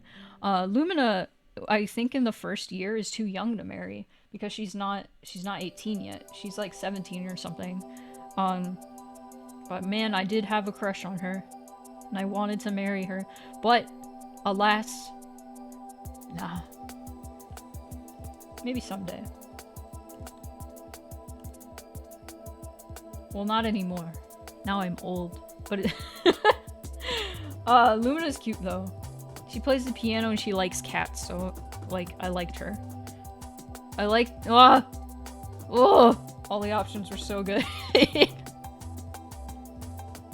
But I loved being able to like tell everybody at school, oh my god, you guys, I'm gonna get a wife, and everybody was like, what do you mean you're gonna get a wife? You can't have a wife, that's gay. And I was like, I'm just kidding, you know. Remember how in the girl version you can marry the gals but it would be termed as best friends or something? What? No. Stop. The only Harvest Moons I've ever played have been Wonderful Life and Back to Nature.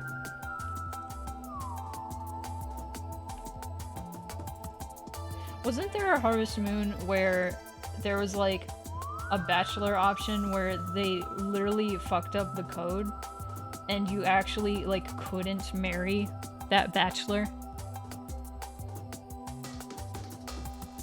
I think it was the PSP. I think it was the PSP one. I don't remember what that one was called, but nuts. Crazy.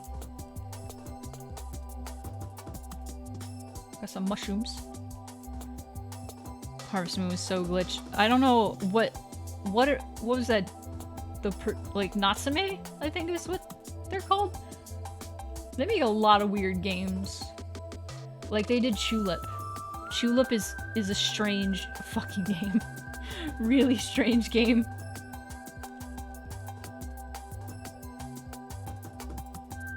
Also a really buggy game. Just bizarre. They're just really good at bizarre games, right? I'm approaching this background a lot more like I would an actual painting. It's been a while. With like face paint and like painting canvas and stuff, I would just do color blocking and then I would outline stuff if it needed an outline. And that always seemed to work better. Especially with like natural backgrounds and formations and stuff.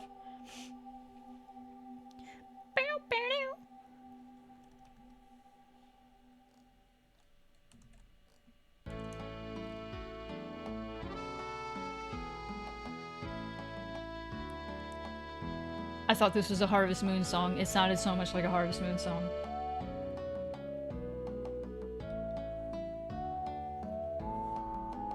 Gosh, I remember in Wonderful Life, me and my brother just named all of the animals after food. Because why not? Why not?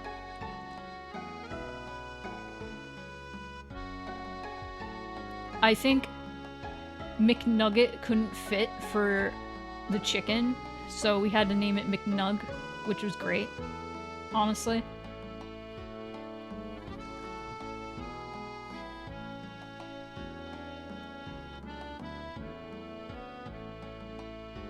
McNug.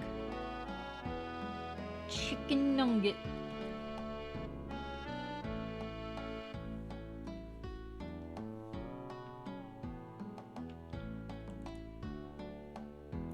Welcome to McDonald's. Do you want a fucking cheeseburger? Please, I just want to see my family again. Chicken nugget. What is it? Who did that? I think it was Shinigami Eater. Back in the day when everybody was voice acting shitposts on Tumblr. God.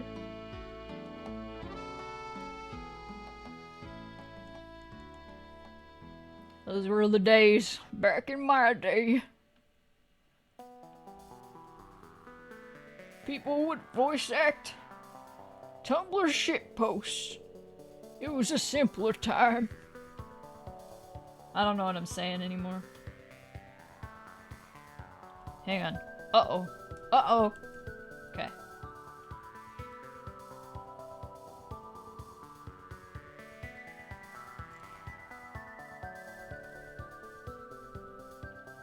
Oh. Okay. I have one more hour. I think I can do it. Ooh. I don't know if I'll finish this, but hey, you never know. Maybe I will. I didn't start a time lapse because I'm a fool, but it happens.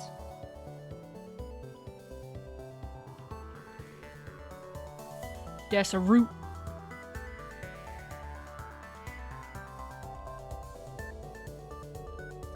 That sucks. No, don't do that. Okay.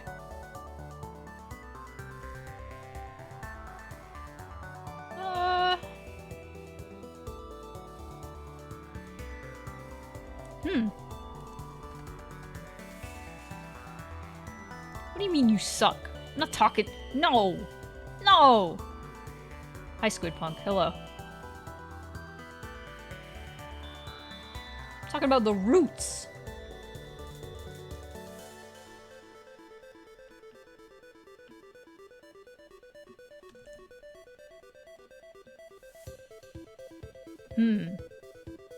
The roots! These roots! I already forgot what about them sucked, but, you know, that's fine. No! Those roots! Sorry, it's not very readable quite yet, but I'm getting somewhere with this. Maybe. Maybe. Perhaps. There's fire within. There's fire within. Okay.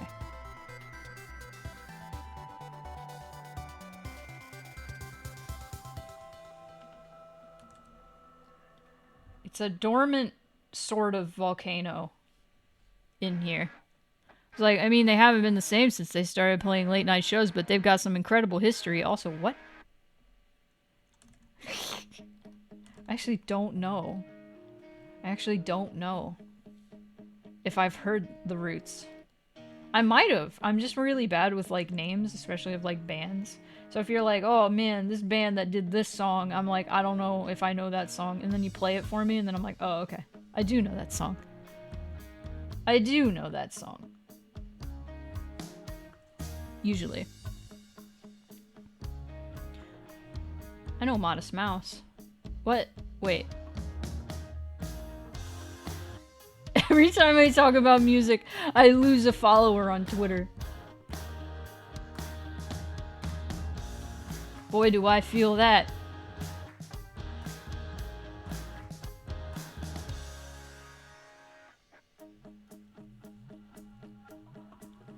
Every time I talk about my game, I lose a follower on Twitter. That's not true. And besides, if somebody followed me for not my game, and then they keep seeing me talk about my game, and then they unfollow me, like, that's fine. Like, I don't care about your game. Okay. Well, then go somewhere else. That's fine. You know what this reminds me of? This background, these colors? This reminds me of Spyro. I can't explain it. It reminds me of Dreamweavers a little bit. Like, the colors. It always happens. Any genre, any context, doesn't matter.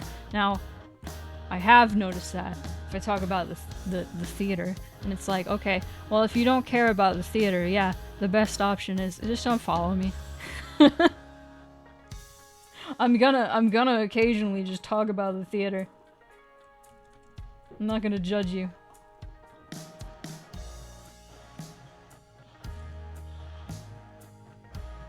If you have no interest. Honestly, imagine like looking at this really cool old theater from the 1920s and be like, ugh, so boring. Man. Just very rarely mention music like, oh, this guitarist died, I loved his work, and then boom, 3 followers gone. Weird. Weird. Weird. It happens. I feel like I've unfollowed people for, like, really mundane reasons. Like, you don't really need a reason to unfollow somebody, honestly. If you just get, like, a vibe, and you just want to get out of there, sure. If you just go, oh, I forgot I was following this person, when you see them post, and then you just unfollow them because you don't really care for their content, that's fine. That's what you get! That's what you get for liking things, Squid! You gotta come see it in person. Anybody, everybody, come over here. We'll show you the theater. We'll show you the theater. We'll do it. Drive over here. Fly over here. Just get over here. We'll show you this old-ass building.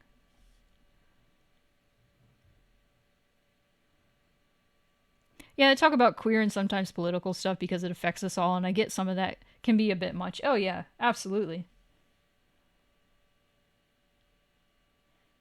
Sometimes you go on social media to forget.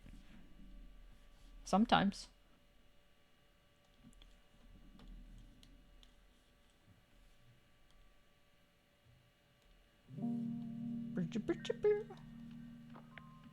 I'm just gonna cover that. Doesn't matter. Fill that out. Woo, buddy.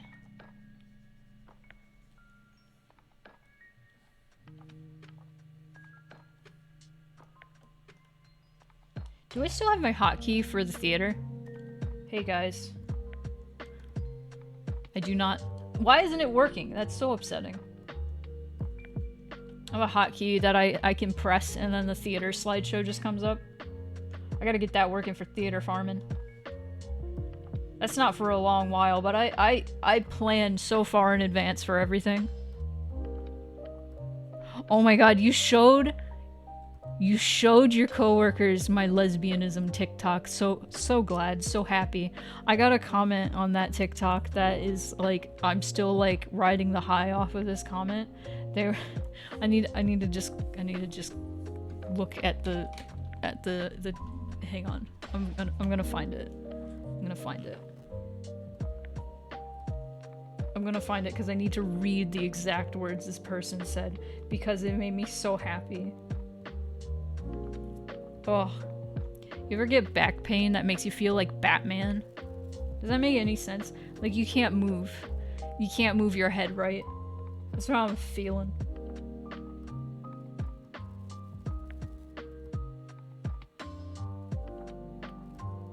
Yeah, I keep getting a comment like, I'm low-key surprised neither of you, like, made an actual move. And I'm just kind of like, one, this coworker was significantly older than me. And two, I don't think significantly, but she was older than me. And two, I was not in an open relationship. Oh man. Okay, where is this? I'm still getting likes on this consistently. Where is this comment? It was such a good comment.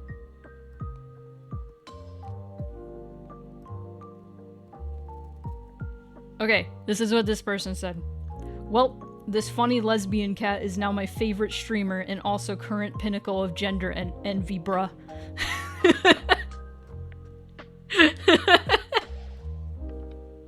Oh yeah, no. That's my it's my second most popular TikTok right now. That's my favorite comment I've ever gotten on anything. That's the most beautiful shit.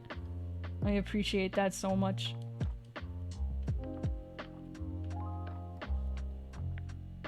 I still don't mind being called a lesbian, even though, like, technicalities. You can't be non-binary and be a lesbian. Whatever.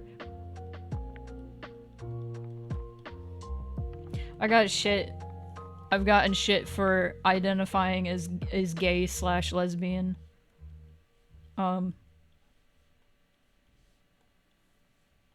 For multiple reasons, and it's like, dude, it doesn't matter. It doesn't matter. It doesn't matter. Who? What? I'm so glad that, like, that TikTok is blowing up and nobody is giving me shit for using gay and lesbian, like, synonymously. Yeah, no binary, but also too chill about gender to really work up a hoot. Exactly. Yeah, I really don't care.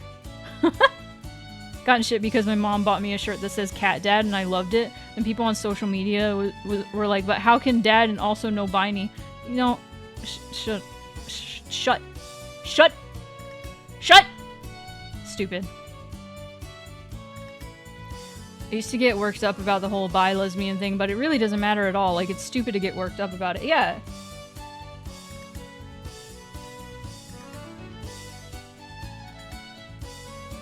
Yeah, people will get worked up about stuff, and when you're like, hey, who is this hurting? Like, who is this hurting? And, like, specifically, like, especially with the bi-lesbian thing, if I said that and I was like, hey, what about this is bad? Why is this hurtful? And then people will be like, these terms are contradictory. And it's like, okay, yes. Who is this hurting? And they never are able to answer that. They just say things like, well, the implication that bi-lesbians exist means that it is implying that men can change lesbians into lovers of men. And it's just like weird turfy bullshit. And it's like, hello? And honestly, that problem in particular, I never personally saw anybody identifying as a bi-lesbian, and even if there was somebody identifying as a bi-lesbian, they weren't hurting anybody and they weren't bothering anybody from what I saw. They were just identifying as that. And they don't need to justify that identification. They don't need to explain why they identify that way. They really don't. Like, there could be some situation where, they identified as a lesbian, and then, like, their partner came out as, like, trans or something, and, then they still, like, felt attached to the lesbian identity because that's where they curated their entire identity experience, but then they didn't feel comfortable identifying as a lesbian because said partner was like identified as a man. So therefore, bam, bi lesbian. Got an explanation. Didn't need it. But everybody has different experiences, and if they want to call themselves a bi-lesbian, that's fine. If they want to be a he/him lesbian, that's fine. If you want to be a non-binary lesbian, that's fine. See, lesbian doesn't bother me as an identifier at all, despite it being quote-unquote inaccurate, because that is what I initially identified as when I found out I was not straight. That is what I initially identified as, so I still have like a lot of attachment to that identifier. So I'm like, that's fine. I don't care. Technically, it is a pretty exclusively feminine term, but not really. Not in my opinion. My favorite thing is when someone complains about neopronouns, saying we shouldn't give in to people's emotions, and then make a TikTok crying about a 17-year-old who goes by Zer. God. Whatever people want to use for themselves is their business, whatever makes them comfortable. Exactly. We're humans. Humans are complicated and sometimes hard to work out. Let them use something that brings them comfort. Yeah.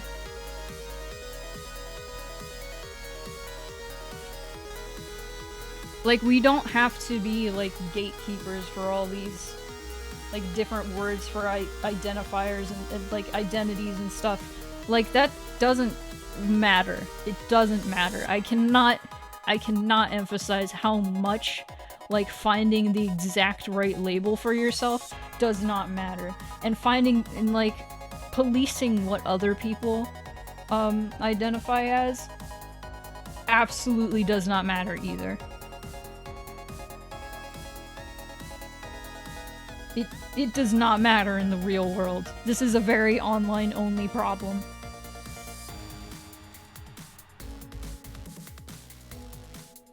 Truthfully. I will get fired up. I will get fired up about this sort of stuff.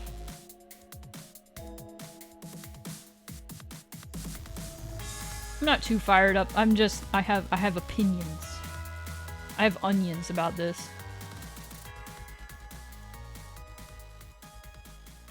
I feel like people get, like, really stressed about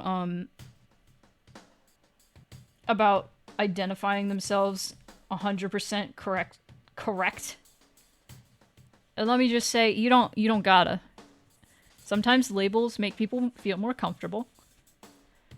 But truly, don't stress yourself about, like, okay, what's my romantic identity? What's my sexual, like, preference? What's my platonic preference? These are things I've actually seen, like, platonic preference. I've seen that, and I'm just like, what are you doing? You don't have to do this. Oh, Silent Hill trivia. I thought of one the other day. Oh yeah, so this is a personal trivia, and also, like, it's a tie-in with Silent Hill trivia. So I have this little Halloween decoration who's like a little Grim Reaper skeleton. That's literally just a skeleton with arms, and he has a cloak on. And I got him because he was like 90% off, so he was like $1 or less. And I love him so much, and I named him Valtiel after the creature in Silent Hill 3.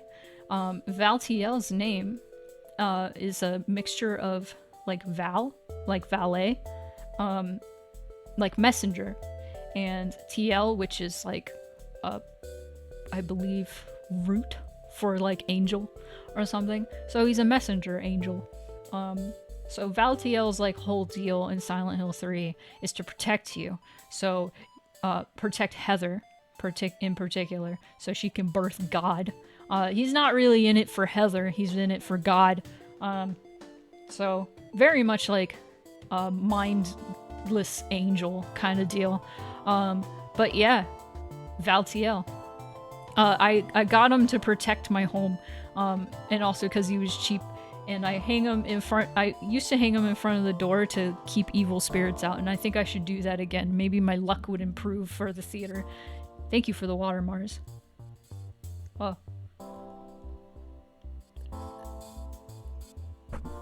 Awesome.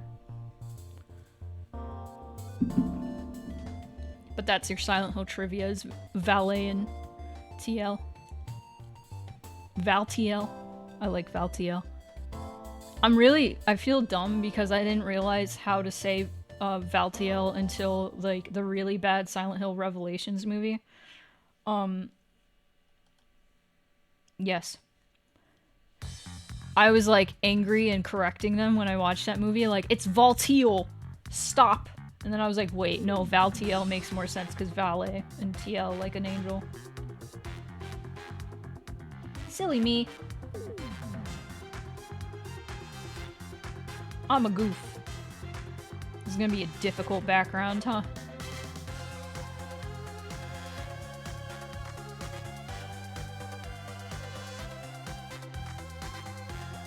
Ooh. I think I'll go for like 30 more minutes. I usually go more like 4 hours, but I am feeling the effects. I'm feeling the effects. Are you excited at the possible Silent Hill show? What? Is that real? Hold on. It's the new we got a new rumor.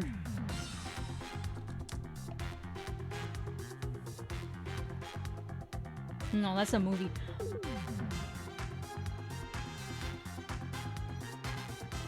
Silent Hill: The Promise TV miniseries 2018?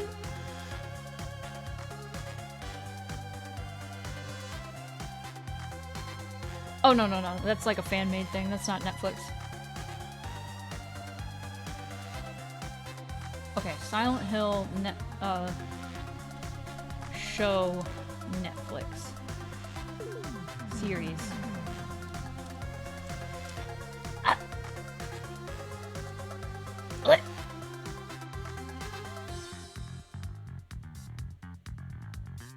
What is this?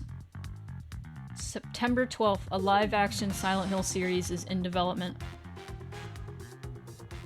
Source? Source? Source? Oh yeah, no. Silent Hill rumors are incredibly popular. Okay, I'm gonna read this. I'm gonna turn this music down a little bit more. It's not even that loud, but you know. It's not very fitting to what I'm about to read. Hello, everyone. Your friendly neighborhood Professor Hulk here. Shut up. Earlier this week, we shared with you details on an Infamous film. Nobody's gonna watch that. Nobody even played Infamous.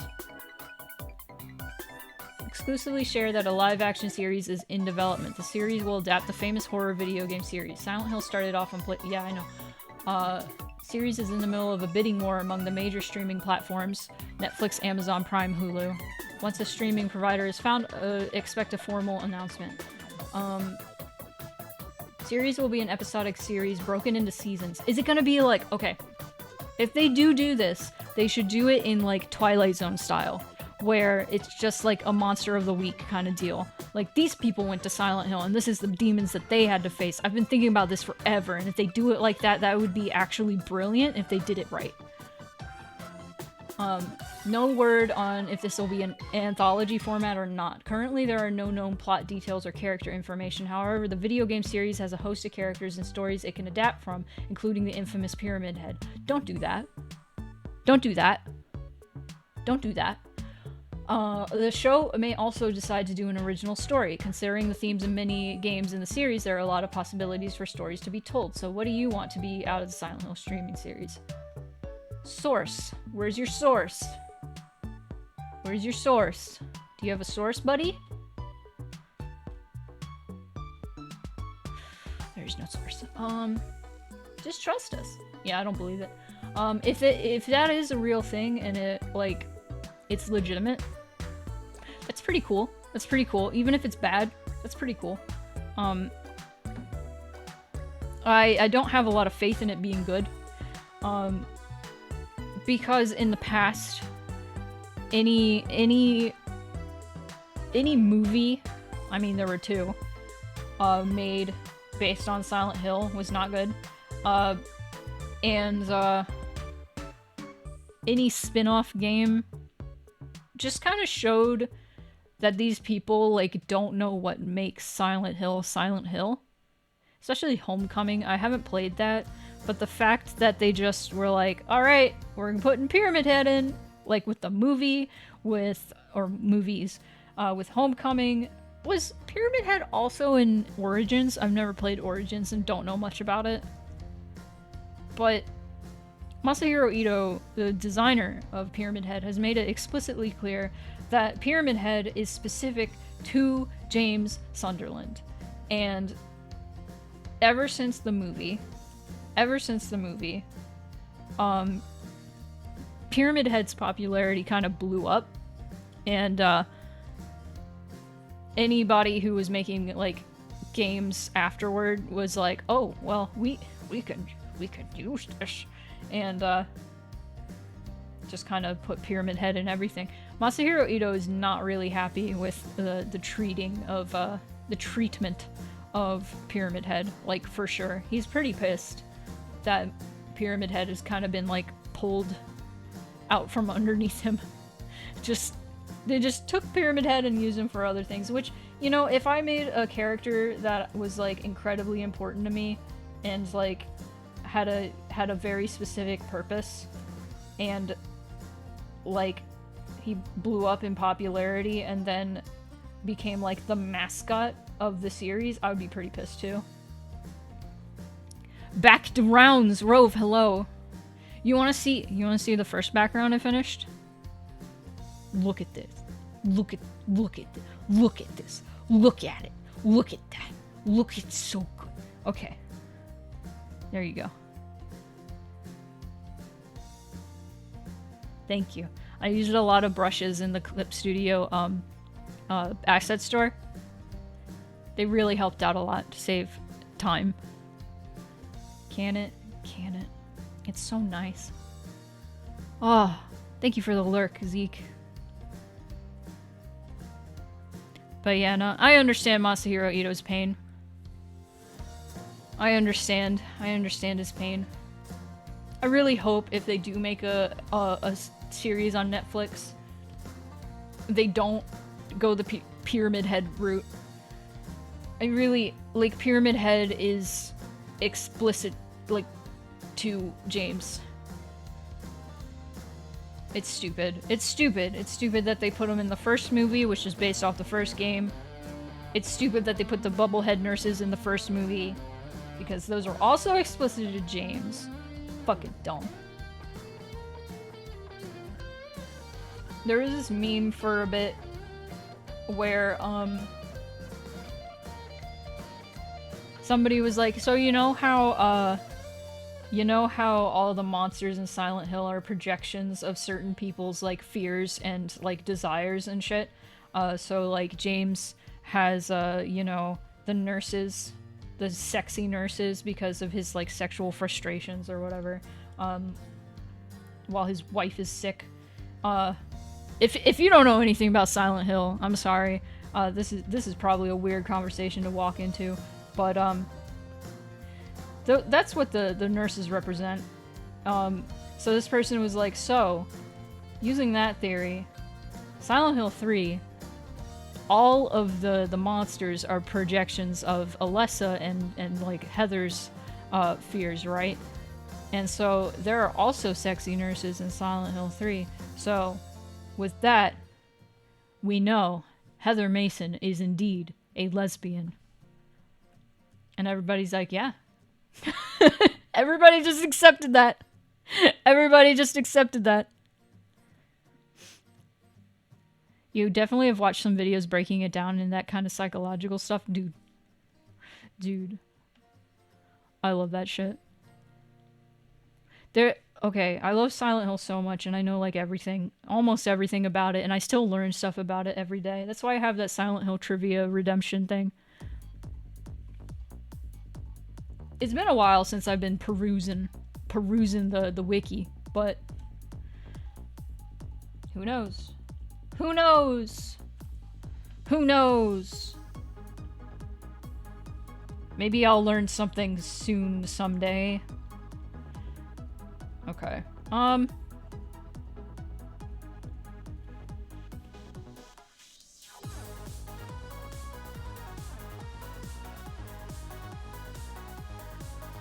Hell yeah.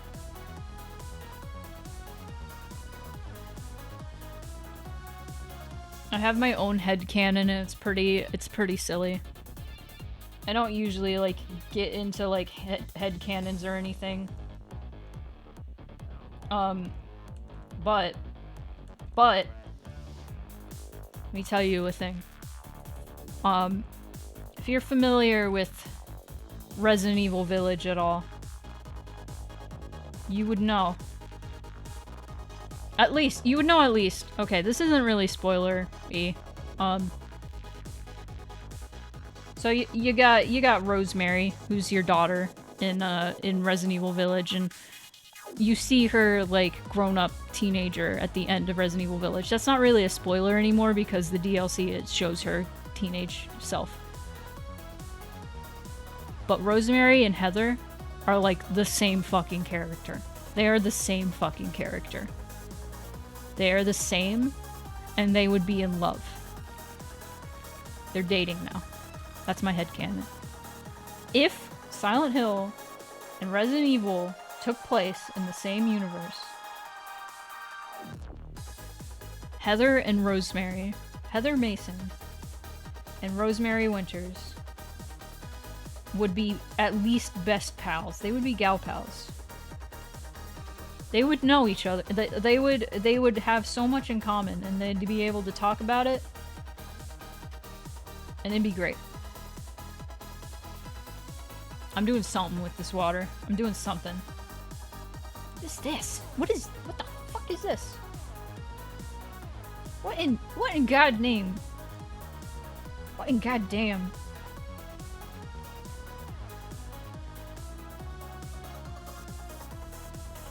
Guys, I made macaroni yesterday. It was awesome. I know I talk about making macaroni all the time, but I make good macaroni, I think. I like my macaroni.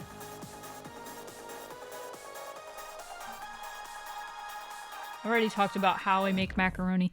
The time before this, I made macaroni with broccoli. So good. And then we had like leftover bacon. And so I made bacon broccoli macco. It was good. Good shit. Let me tell you, buddy. Shit was good. I know a thing or two about macaroni. That shit was powerful. That's oh, so good. Also, the cheese I got was like bomb. There's this magical thing about Wisconsin, and that is, buddy, there's a lot of cheese. There's a lot of local cheese, and it's a lot of good fucking cheese. So you go to any grocery store, basically, and the cheese section is just loaded. It's just loaded with, like, local cheese. And so there was this, like, local farm cheese that did not tell me what kind of cheese it was. It just said, like, the company or the farm name on it, and it didn't say what kind of cheese it was. It did not tell me. It did not specify. And I was like, okay, I want to get this solely because of that. So I did. It turned out to be an incredibly, like, sharp white cheddar. Like, the kind of like white cheddar you would find like you bite into it, it has little crunchy, like, salt crystals in it. It was so good. Crunchy. Shit, so good. I was dying. Oh, wait, there was a stalagmite there, and I missed it.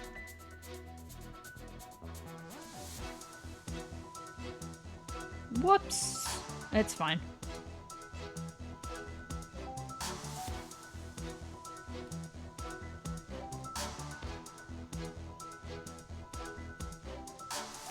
It's all good. Okay. It was mystery cheese. Okay, I want to do...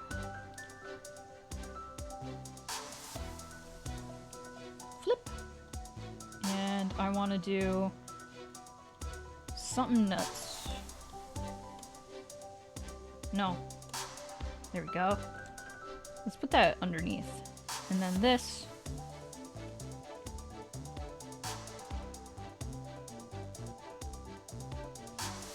this. No, that sucks. Let's do this. Okay. That looks nicer. So this is what we're gonna do. This is what we're gonna do. This is my favorite thing to do lately.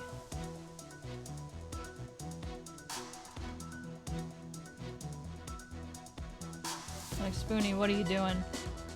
Something amazing, just wait.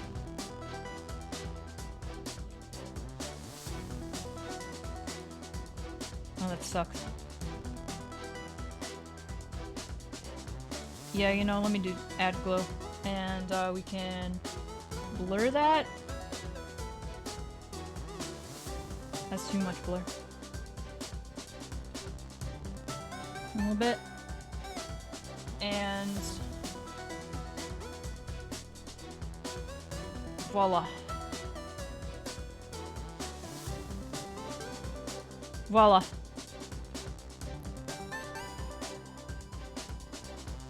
That's what you do. That's how you do it. That's how you do it. You do all the little effects on the water, and then you flip it upside down, and then you put it up there, and then you blur it, and then you blur the edges. It's my favorite shit to do. It's so fun. It's so nice. I want to make buffalo mac. Oh. I have heard a good way to do that is use like ranch dressing powder. Mix that in with the Mako. Okay. I'm getting somewhere. Okay, I don't need that quite right now, but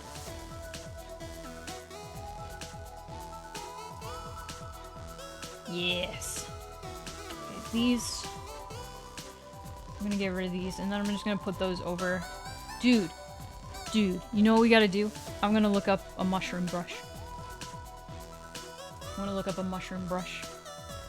I have like 15 minutes left before I find somebody to raid. I know Duke is playing Phasmophobia, so I'm thinking about that. And you know, he has never played Phasmophobia, so that's probably really funny if he's still playing that.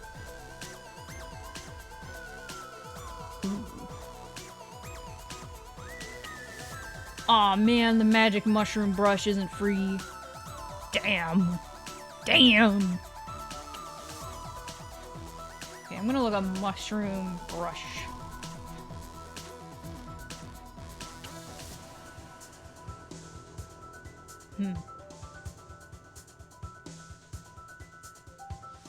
Well, that doesn't look good. Button mushrooms, no. Ooh. Okay. Okay. Hold on. Hold on. I'm downloading it, and then I'm gonna use it. And then you're gonna see it, and then you're gonna go, ooh, like I did. Oh, hell yeah. Okay. It's been downloaded. I'm telling you, if you use Clip Studio, please, please, please. You got Duke's stream up. Ghost got some new tricks. Uh-oh! Woo-ooh! Woohoo! I haven't played it since the update. I should. I really should, because I want to stream it soon. With someone. That was... Has anybody in the chat ever seen the Flash animation, the cloak? A bit of it hasn't aged super well, but it's the same animator who did Charlie the Unicorn, I think? It's hilarious. I like it. That was a quote from that. Someone... You gonna finish that? Shut up! Just shut your mouth! I should play I should play Phasmo. It's been a year. Exactly a year. The last time I played it, it was first stream. Last year. With Thibby and Matto. That was fun. That was fun. Okay. Let me... Ooh. Okay. Let me get all these, mushrooms. There are so many gnats that keep flying around my face while I'm working. It's driving me nuts. It's because I have a plant. I have plants in here, so they like the plants. So they get all nosy in there. So I've added these Okay, it's got the thing. It's got the Nausicaa thing. Look at this. You know what I'm talking about, right? This thing, the spores. It's got the spores. Do I want to play Phasmo with you? We should. We should, whether we stream it or not. Maybe we can do that game night. Let's go. It's fucking spooky time. Let's go. Everybody's playing Phasmophobia with me, whether they like it or not. Let's go. Okay. So that's one thing. I think I want to use that. I like that a lot. What's another brush we got? Oh, look at this fellow. Oh, look at this fellow. What a fellow. I love mushrooms. These are good. These are good. Okay, and then we got the shelf ones, which is what I wanted. Okay, shelf one's good. Okay. Rove, thank you for the water. Hold on.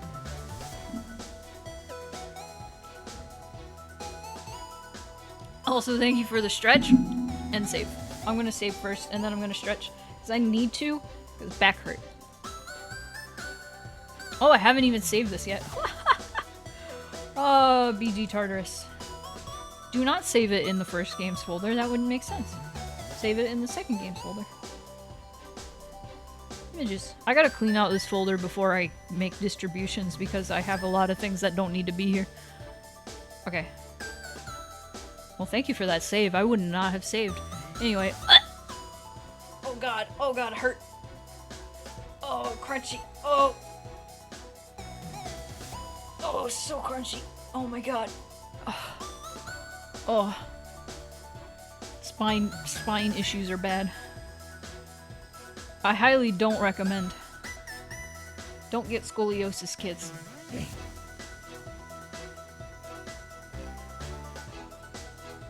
Anyway, let's observe some more. We got the shelf mushrooms. That's good. We got what's these? Oh, what friends! Oh, what fun! Okay, I feel like we can make use out of a lot of these. But we don't have to do that quite yet. We can also do some more definition in this bad boy. Let's get a darker. Let's also look at the tablet. Yeah. This background it's not taking nearly as long as like the rooms and stuff, just because like it's a natural background, despite it being like incredibly like fantasy based.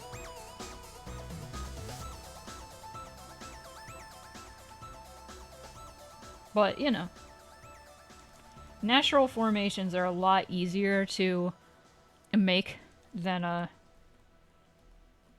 man-made stuff. This was really hard though, despite me using a lot of different like brushes. But anyway.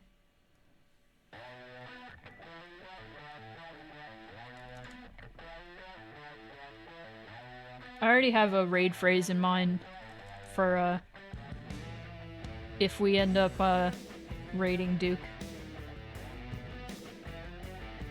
We're gonna be like, "Are you winning, son?"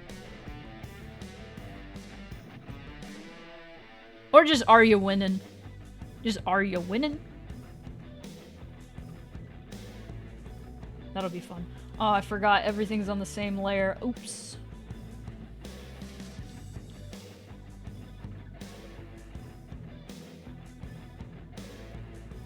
The lighting, the detail, everything about that scene is just mint. This? Are you talking about this? Or did I already forget? Did I already forget what I was just talking about? Because I do that a lot.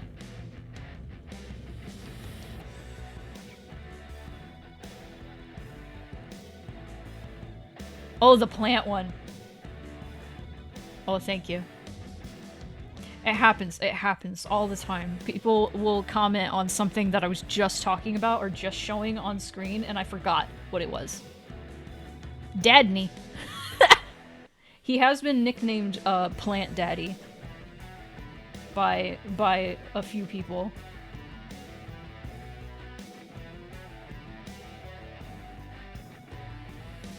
Dadney.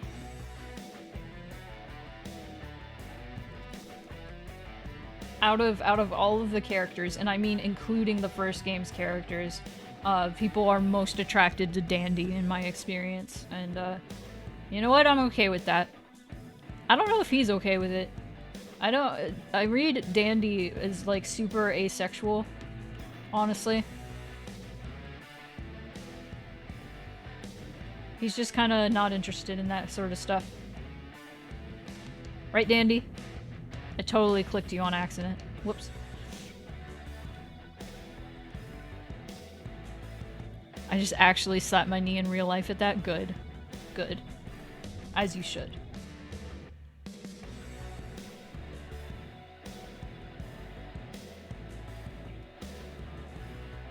I don't know, I consider a lot of like my characters as ace, but probably just because it's in projection.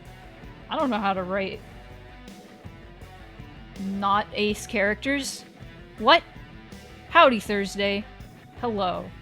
Welcome in. It's going. Want to see this room? Look at it. It's fucking awesome. I finished that, and we started on this, and it's making its way downtown, walking fast.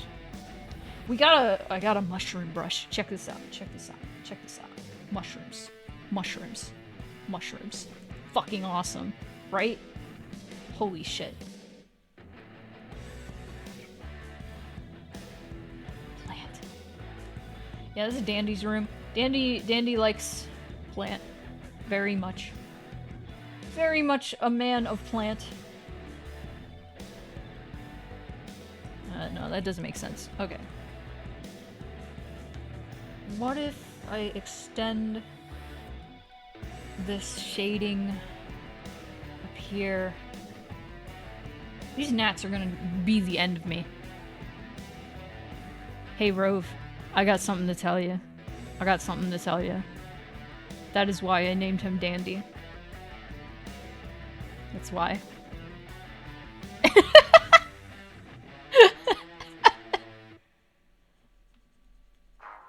I have a funny, like, gag strip idea someday where, like, the three of them are hanging out and Ezra makes a joke like, "Thanks, Dandy. You're one dandy lion."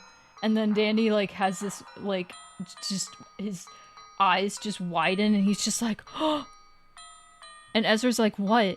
And he's like, "I didn't realize that my name is Dandelion." And then Ezra and Zale are both like, "That's not why you like to be called Dandy?" And he's like, "No."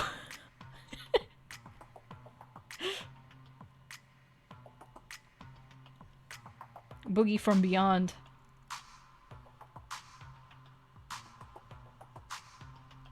Okay. Okay, yeah, this is what I want.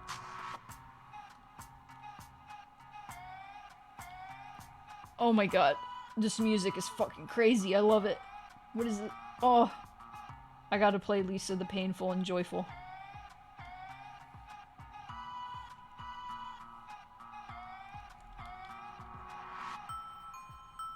But Dandy is that kind of person. Not realize his own jokes.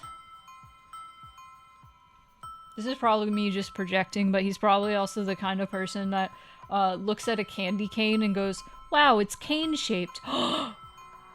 That's probably why they call it that. And then Ezra just looks over like, "Dandy. Of course that's why they call it that." And then he looks at Silk, like the soy milk brand, and then he's like, "Oh! Oh, it's soy milk. That's why." And this is just a constant thing.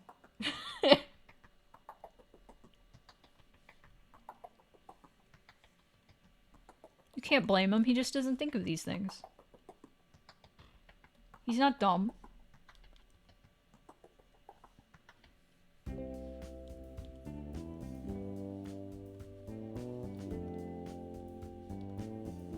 I thought about redoing some of these backgrounds that I'm reusing, but then I thought about it some more and I went, no. I'm just gonna reuse them.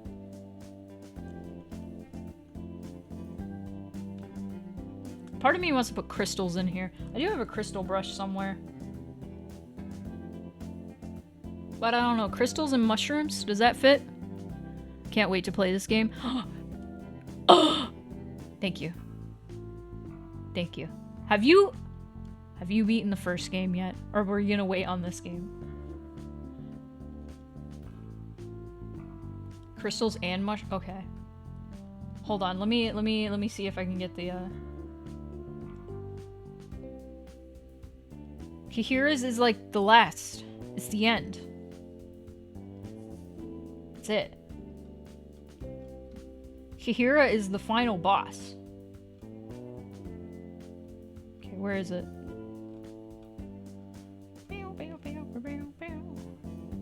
Okay, what is this?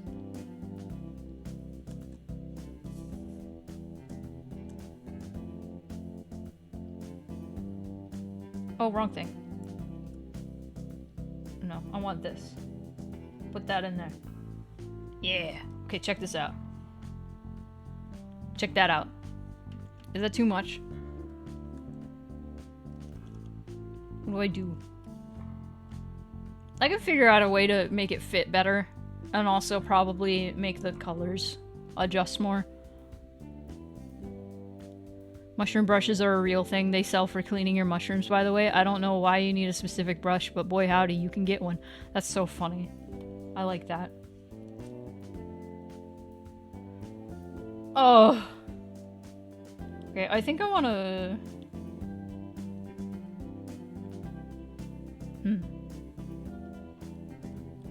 I think I want to finish at least putting this shadow down.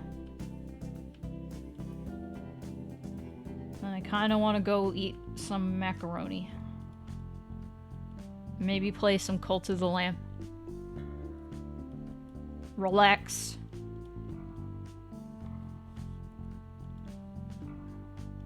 Eat some ibuprofen, maybe. Enjoy life. I'm enjoying life right now, actually. It's pretty great.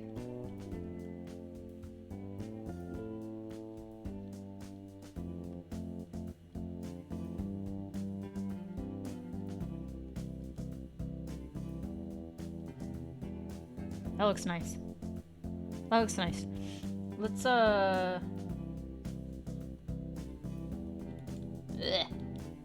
No, let's do a more red version of this. Yeah, that's good. Ooh, yeah. Oh, yeah. This is still pretty messy, but I am gonna clean this up.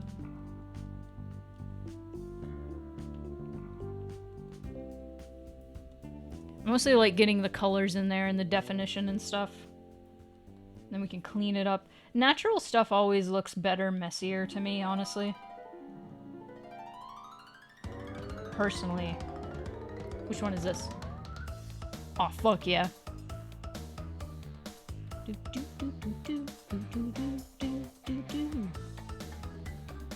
me get this.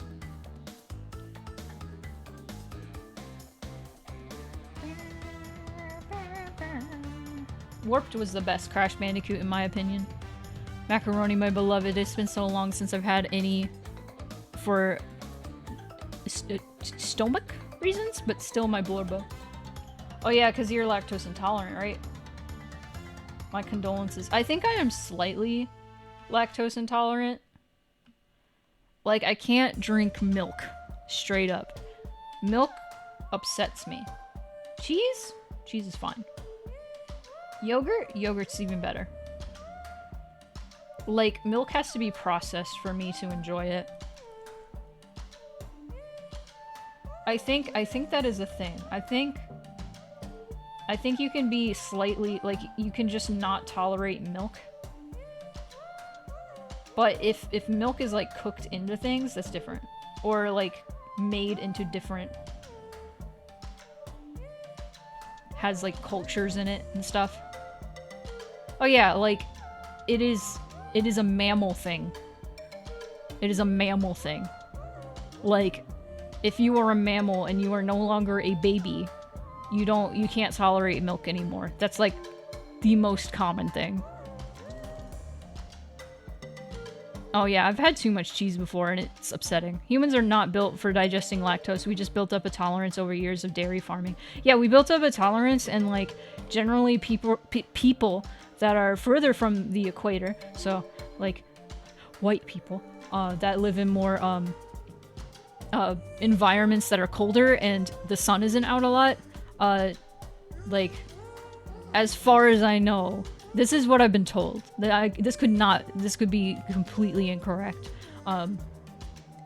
They got a dairy tolerance to like deal with that shit, you know. For that good calcium, I guess, maybe. I don't know. I'm probably getting this wrong. I think I'm getting this wrong. But yeah, that is what I am saying. That is what I am saying. Wretched gremlins who live in the dark and guzzle milk from a bag. Yes. Yes. Okay. So this is my progress on backgrounds, and despite ending a little bit early, I think this is good progress. I think I can get this done.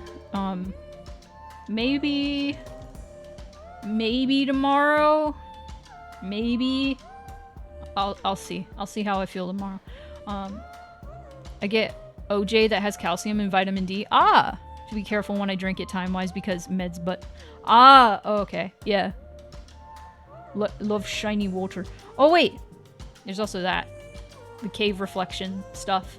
But yeah, this is looking nice. And we finished this. This was a beast. I worked on it all day yesterday, and then finished it today. But yes. Cave? Then cave room. This isn't even necessary. Like, I don't even need to do this background. I wonder if I'll cut it out, but I just kind of want it out of my brain. So keep showing me that bedroom. I love it. All right, here we go. You like it? It's nice. It's beautiful. I love it so much. Anyway, let's talk about some neat things. Let's talk about some neat things. Like the clip of the week. Have you guys seen the clip of the week yet? Because I'm going to show you it right now. So I had a coworker who was always like, man, you're so lucky that you're gay.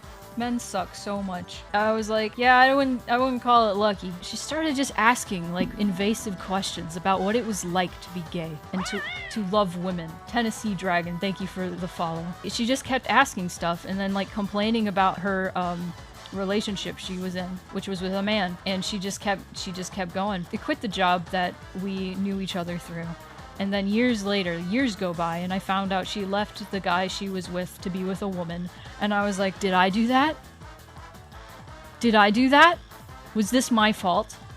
Did I sell her on lesbianism? I think I did. Noodles are straight until you cook them.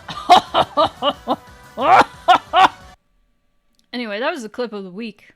That was clipped by Cass, who is the clip master nowadays. So if there's any clips that you enjoy and you want to clip something, go ahead and do it, and whatever at the end of my stream week is the most popular clip, I will take that and I will edit it to something fun and exciting like that, sometimes add more context even. So that was the clip of the week. It's very exciting. What's our latest fan art? Well, it's a meme! If you have any memes or fan art, you can tag me in them or you can post them in the Discord and I will show everyone because this is my favorite thing. This is my favorite thing right now is Ezra giving you the L. Giving you an L. Take the L. It's by Space in the chat. But I love it. I love it so much.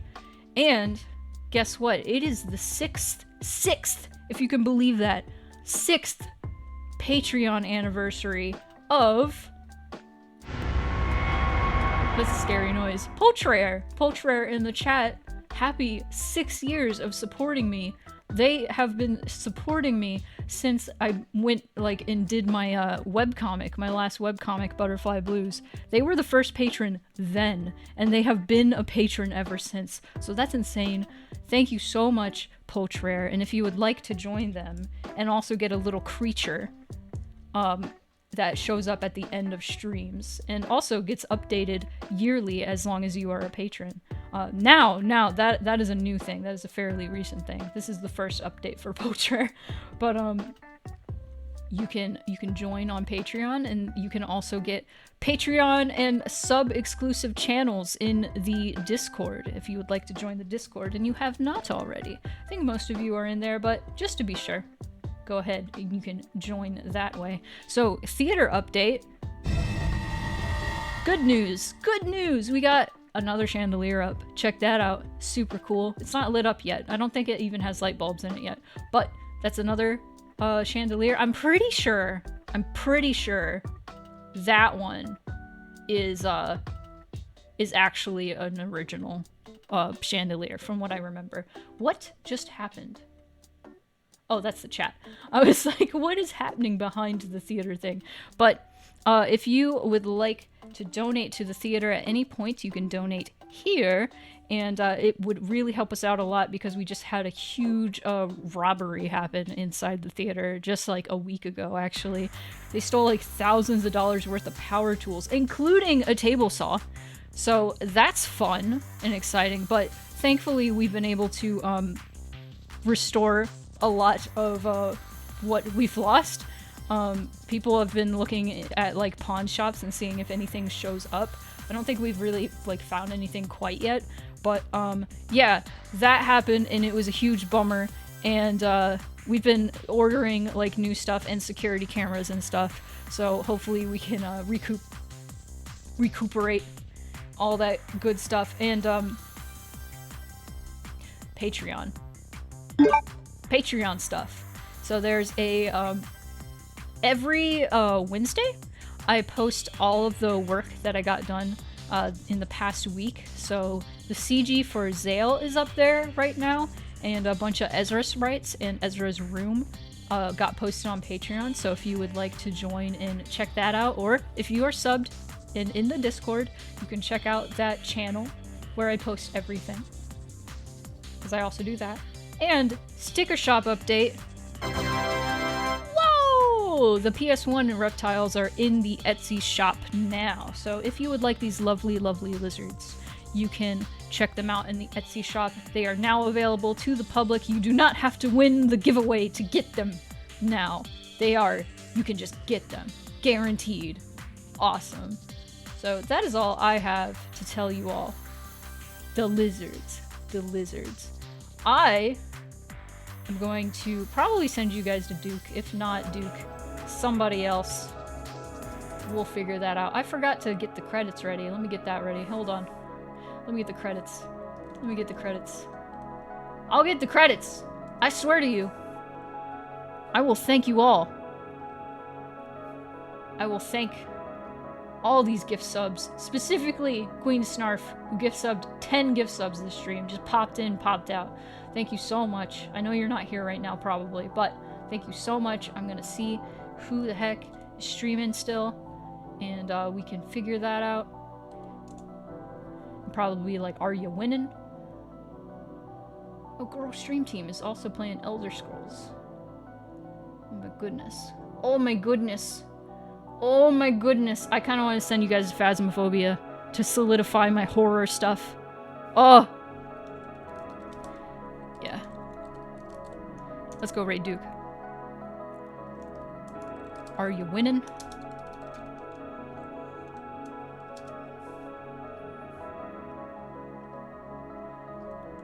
I'll get this done eventually.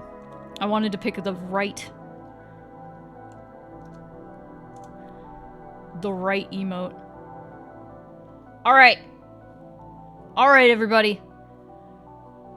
Go have fun watching Duke and Val get scared by ghosts. Have a great night, everyone. Thank you for stopping by.